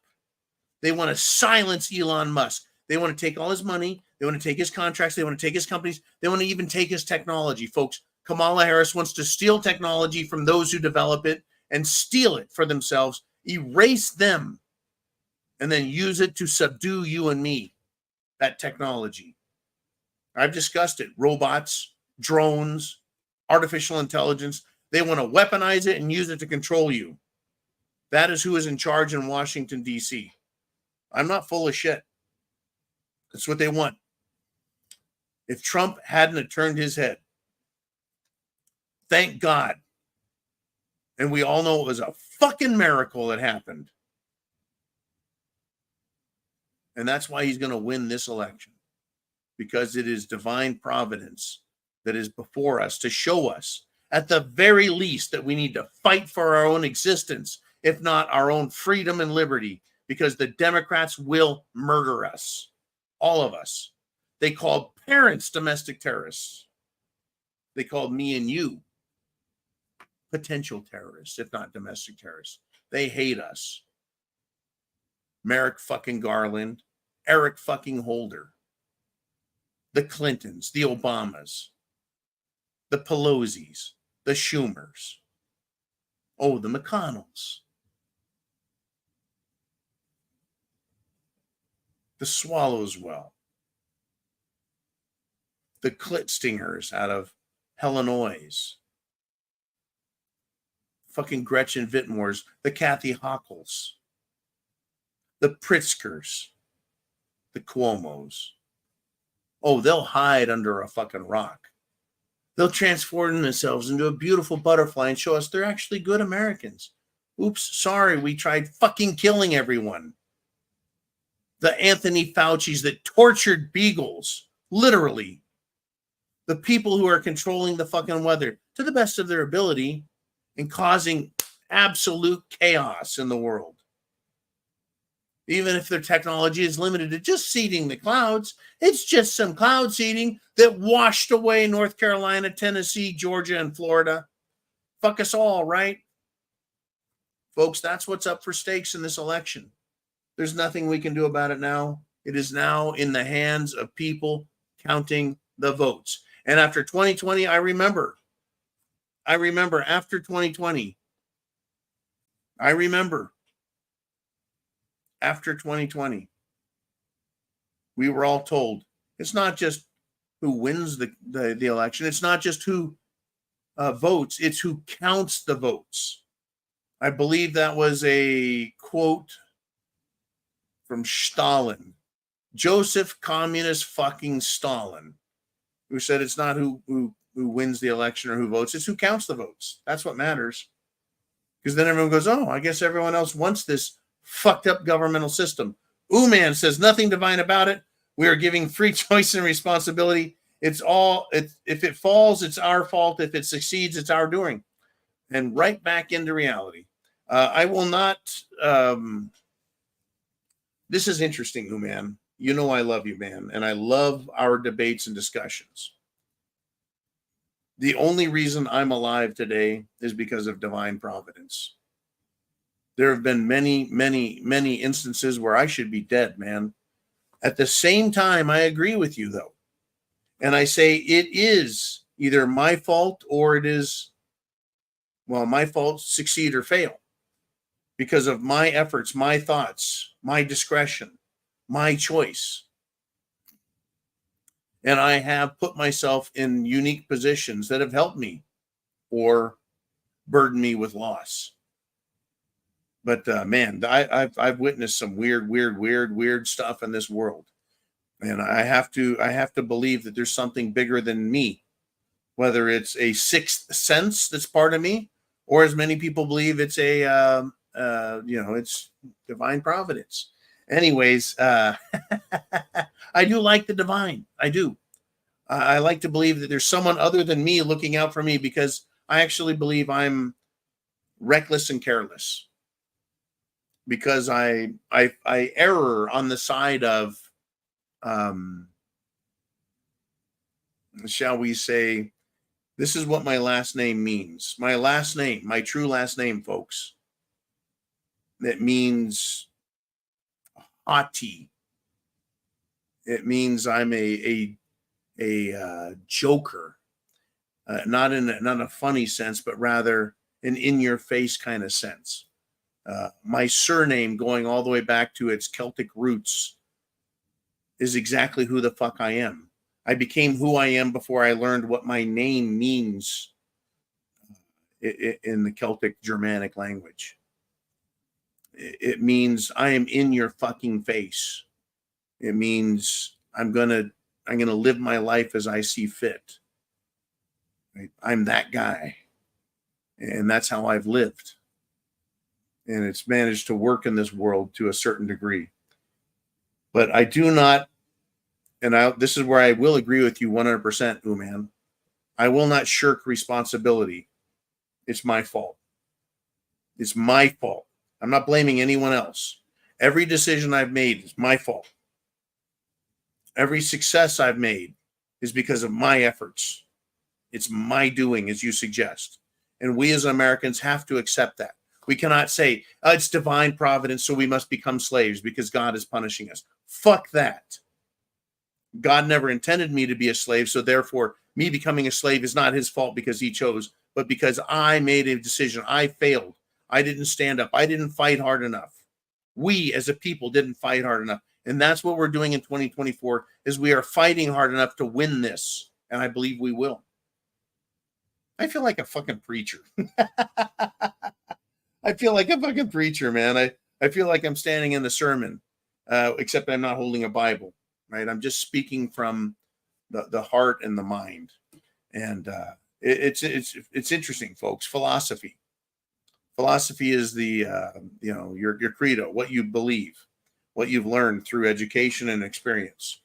And what I've learned through my education and my experience is the things I share with you guys. And I truly share with you who I am, everything except my true last name.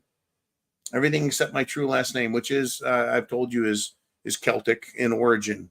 And it goes all the way back, if you will, way back. I know who I am. I know who I am. I go all the way back to I go all the way back to Neanderthal and the Denisovan. If you want to go that far back, I know who I am. Uman, what else have we got out there? I think we've lost Jolene. Uman says either you showed up or you didn't. God divine has nothing to do with it. Oh, it's fun stuff. Folks, you can be religious, you can be agnostic, you can be an atheist. Do as you will. Oh, Jolene says she is here. Okay. Excellent, Jolene. Terrific. Yeah.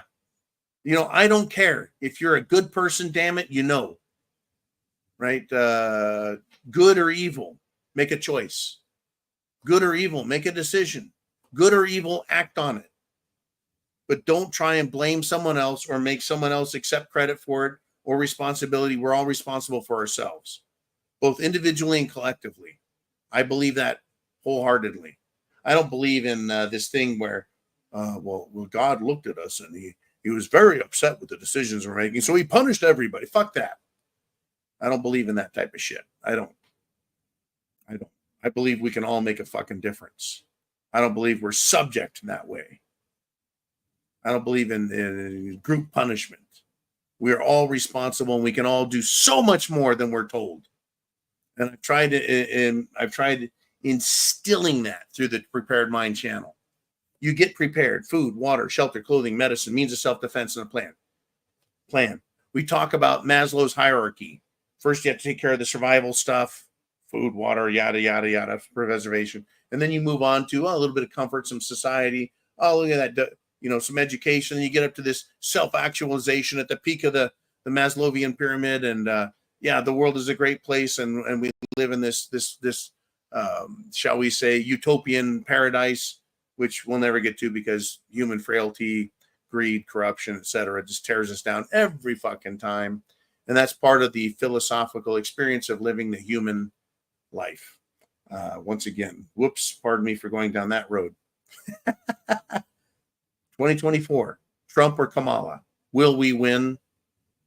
It's up to us. I'm not going to blame God. Not going to do it. Not going to credit the devil. Fuck the devil. He's evil. No one's perfect. Fine. We all know what we should be doing. And hurting other people isn't part of it. All right. Ooh, man, Jolene, who's up next on the Prepared Mind channel? And once again, it is Diorce checking in with a 223 super chat donation. And Diorce, thank you again. 223 is the non-metric designation. It's just slightly different by about 1 or 2% than the 5.56 round, but they will fire in each other's weapons. He says they have implemented the 15-minute cities in the United Kingdom. 15-minute cities, folks. One moment, I'm getting a little parched here. 15-minute cities. If you don't know what that is, and I'm going to share it very quickly, Diorce, a 15-minute city is a city in which you are allowed to live, traveling by bus or car or bicycle. You may live and work and recreate, relax, enjoy yourself, as long as you don't travel outside of that given area. Now, if you go back into feudal times in America, we didn't quite have feudal times in America, feudal times in Europe, you lived in a county under a laird of the land, a lord, and you were not allowed to travel outside of his prescribed real estate area. That the king himself said, this count, this duke, this baron, this earl owns, and you must work for them, and you live on their land as a peasant, and you will pay a fee annually. You'll pay a fee annually to the lord of the land, and you cannot travel off of his land onto another lord's land. Well, fuck that. Travel, the ability to travel where you wish, became the right of a free man. I claim for myself that right as a free man. If in England they've developed and implemented the 15-minute cities, then, as Uman suggests, you get what you deserve. It is your choice to live that way or to fight for your freedom. I recommend the movie Braveheart. I recommend the movie The Patriot. I recommend the movie, any movie that has to do with being free.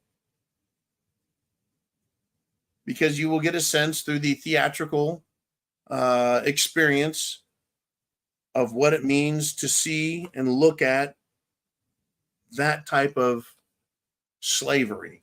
A 15-minute city is, in fact, a slavery. It's a form of slavery. If you get hungry, where are you going? If you're poor, where are you going? If you're being invaded and attacked, where are you going? Nowhere. You will die on the Lord's land. And I'm not talking about the Lord Jesus. I'm talking about the landlord, the earl, the duke, the baron, or the king himself. In other words, they own you. You're a fucking slave. Diorce, thank you. That is scary as fuck. I am not going to tolerate that shit. And if you, as Uman suggests, elect to obey, then you are responsible for it. You can't blame anyone else, not even God. I don't accept that blame. I will not blame someone else for what happens to me. I live and I die the way I want to live. And right now in America, we're looking at some very nasty times ahead. unless Donald J. Trump wins today, and he wins the day for all of us and with us, because through no singular effort of his own, but through all of us supporting him as our presidente. Okay, Dior, thank you again for your great support. Jolene, I'm doing my best. Patrick Rush, it is back. He's back again. Rush 2112 with a $4.99 super chat. He says there was mountains of evidence of Democrats cheating in 2020. It's what they do every single time. They can't win a three-legged race without cheating. They cheat, they lie, they fucking steal. In 2020, the leader of the Democrat Party in the state of Colorado told us they will lie, cheat, and steal. He admitted it openly before the election. They'll lie, cheat, and steal. They're fucking Democrats. They're Machiavellian. They will do anything it takes to win. They don't care. There's no shame. There's no guilt. There's no conscience. There's no morality, no decency. They don't fucking care. They are, folks, if there's one thing communists are, it's godless. They're fucking godless. As long as they get what they want, they don't care. And they're fucking miserable people, communists are. They're miserable in their heads. They're miserable psychologically. Their soul is dark and black. They're miserable. They've got no fucking hope in life. And then they look out and they see you, and they see me, and they see Uman, and they see Jolene, and they see Chin Music, and they see Bonnie Blue, and they see the Cottage Farm, and they see John, and they see all of us, and they see happiness and joy and hope, and they want to fucking destroy it. And that's what communists do. All of those positive qualities that create wealth and growth, they steal it and say it's not fair that you have it, because they don't. It's because their hearts are black. And I don't mean that to disparage black people. I mean that to say that they're without form and void. They're just, there's an absence of anything good in them. And so, like a vacuum, it pulls from everything else to satisfy.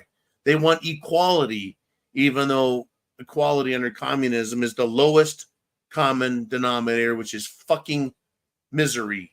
Read anything by Ayn Rand and others. Listen to people who have escaped. And Ayn Rand escaped communist Russia. Listen to people who have escaped communist North Korea, communist China, communist Cuba. Any communist nation, any socialist nation that is destroying people. Listen to them complain about their life, and you'll understand what it does. And right now with Kamala Harris, they're trying to do that to America. Make us all equal. No, I don't want equality, because equality is the lowest common denominator. I want equal rights, but not equal outcome. I hope you do too. And we all voted for it, and we're working for it. And we're going to have to fight for it. Patrick, thank you very much, sir. Woo! I tell you, it has been one hell of a night. 3.5 hours. I am fucking beat. I don't have all the answers. I'm hoping Uman can shoot me to let me know what the hell is going on. Jolene, who's up next, though, as we continue on this? It is name redacted with a $1.99 super chat. He says, you are not reckless. You're an inspiration. If you watch the movie Braveheart, and I appreciate the compliment, and I love you, brother. If you watch Braveheart, Robert the Bruce goes to see his father in the tower. His father's got leprosy. He's falling apart literally. There's no treatment for it. You just fall apart, literally suffer as your body disintegrates. And Robert the Bruce speaks to his father, and he says, he starts talking about William Wallace. This commoner, supposedly he wasn't common at all. Don't believe that lie. He wasn't common. Robert the Bruce was noble. But his father says, you admire this William Wallace. And he says, yes, it's time, Father. We need to stand up and fight for independence, freedom for Scotland. And I paraphrase, of course. I wasn't there. I wasn't there. But the father says, he's an uncompromising man, and uncompromising men are easy to follow. Right? They're easy to follow. But he says it's the ability to compromise that makes a man noble. That's what See, they were nobles. They were aristocracy, the Bruces. But Robert the Bruce, he wanted independence and freedom. He wanted to live free. He wanted the goodness for his country, not to compromise and to sell his people out.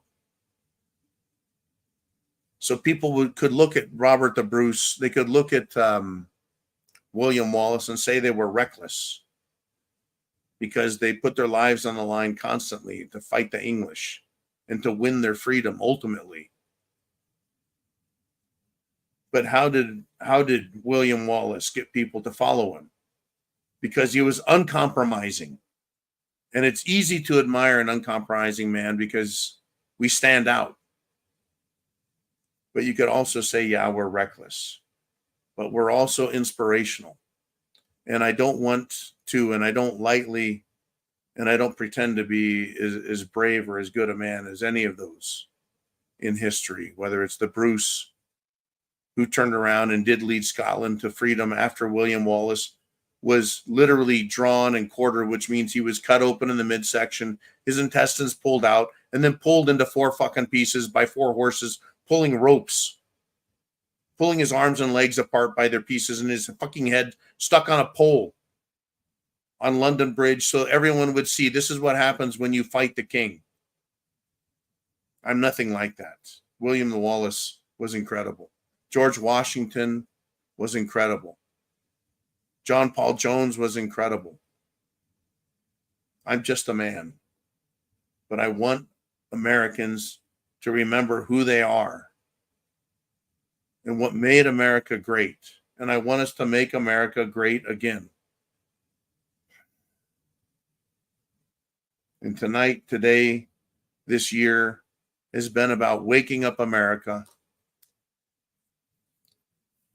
and winning this election and destroying, at least for now, the evil that's trying to kill us and kill our country and destroy our great republic, which has been a fucking beacon of hope for the world for the last 250 odd years.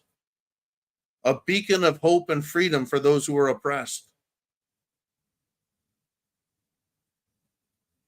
Unbelievable, folks. Me and you, us, and many like us on other channels right now, whether they speak of history or whether they speak of modern concepts and ideals and thoughts. But ultimately, folks, philosophy for thousands of years has lived in the hearts and minds of men and women everywhere. Enough of my crap. Thank you, name redacted. Jolene, who's next? Dan Erickson says, good night, Marine. Semper Fi, my brother. Semper Fi to all you. I love you all. I'm going to have this last shot of the Kraken. The Kraken has been turned loose. The Kraken has done its work. But yes, even after I go away and I go and I turn on all of my news channels and I spend the rest of the night wide awake, listening and thinking,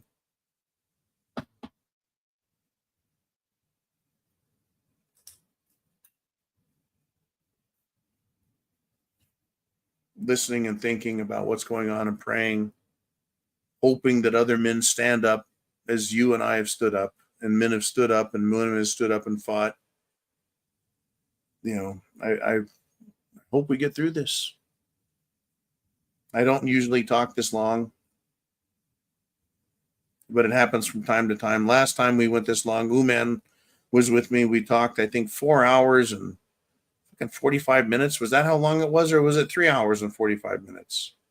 He says 3 hours and 45 minutes. We're now at 3 hours, and by the time I get done with my bullshit, 40 minutes. So we've essentially tied the world record on the Prepared Mind channel.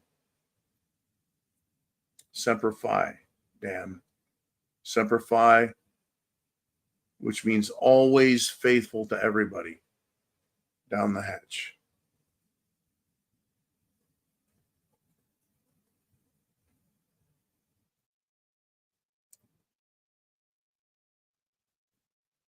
It's getting better every time.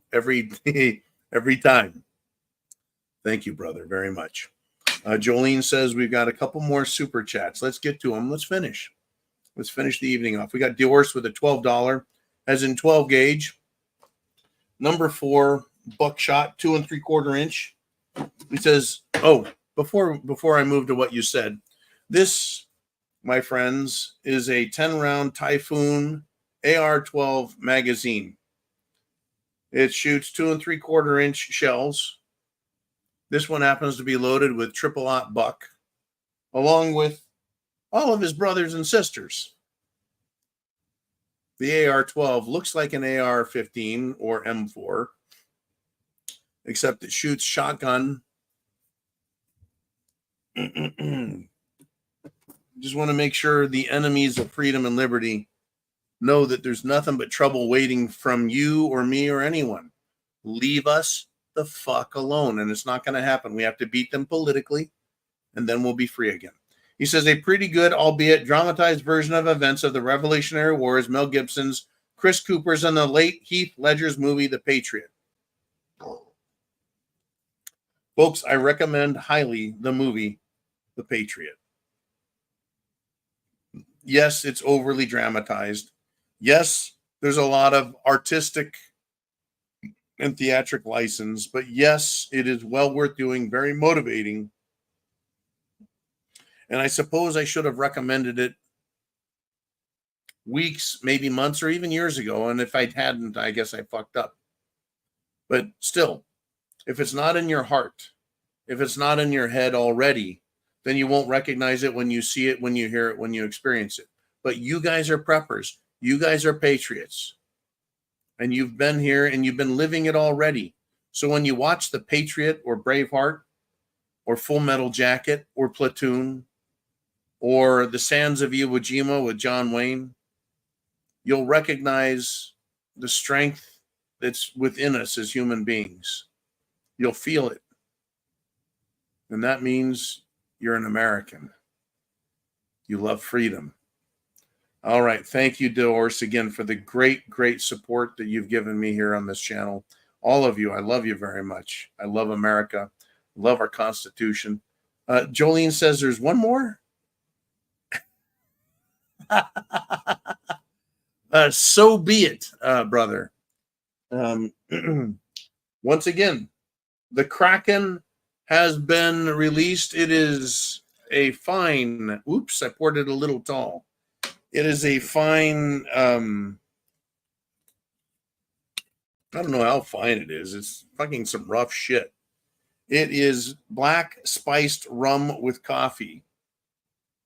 94 proof.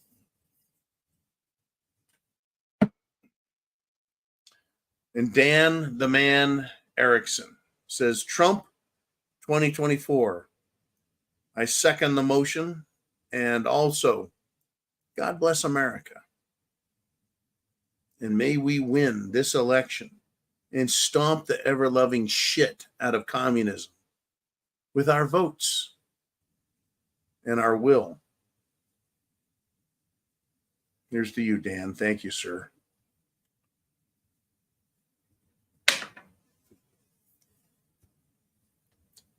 Uman says, the count.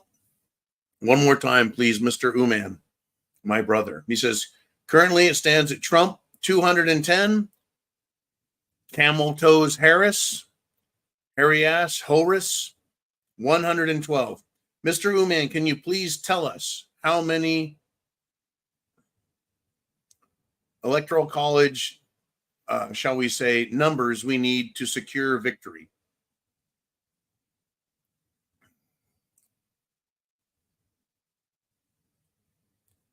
TikTok. I think I got him with a mouthful of hamburger and his fingers are all covered in ketchup and mustard. 270. We're not there yet, folks. We're getting closer. It's going to be tough. California is going to go to Kamala. That's a lot of electoral college votes. Do not fear. Do not fret. Do not worry. Have faith. Be strong.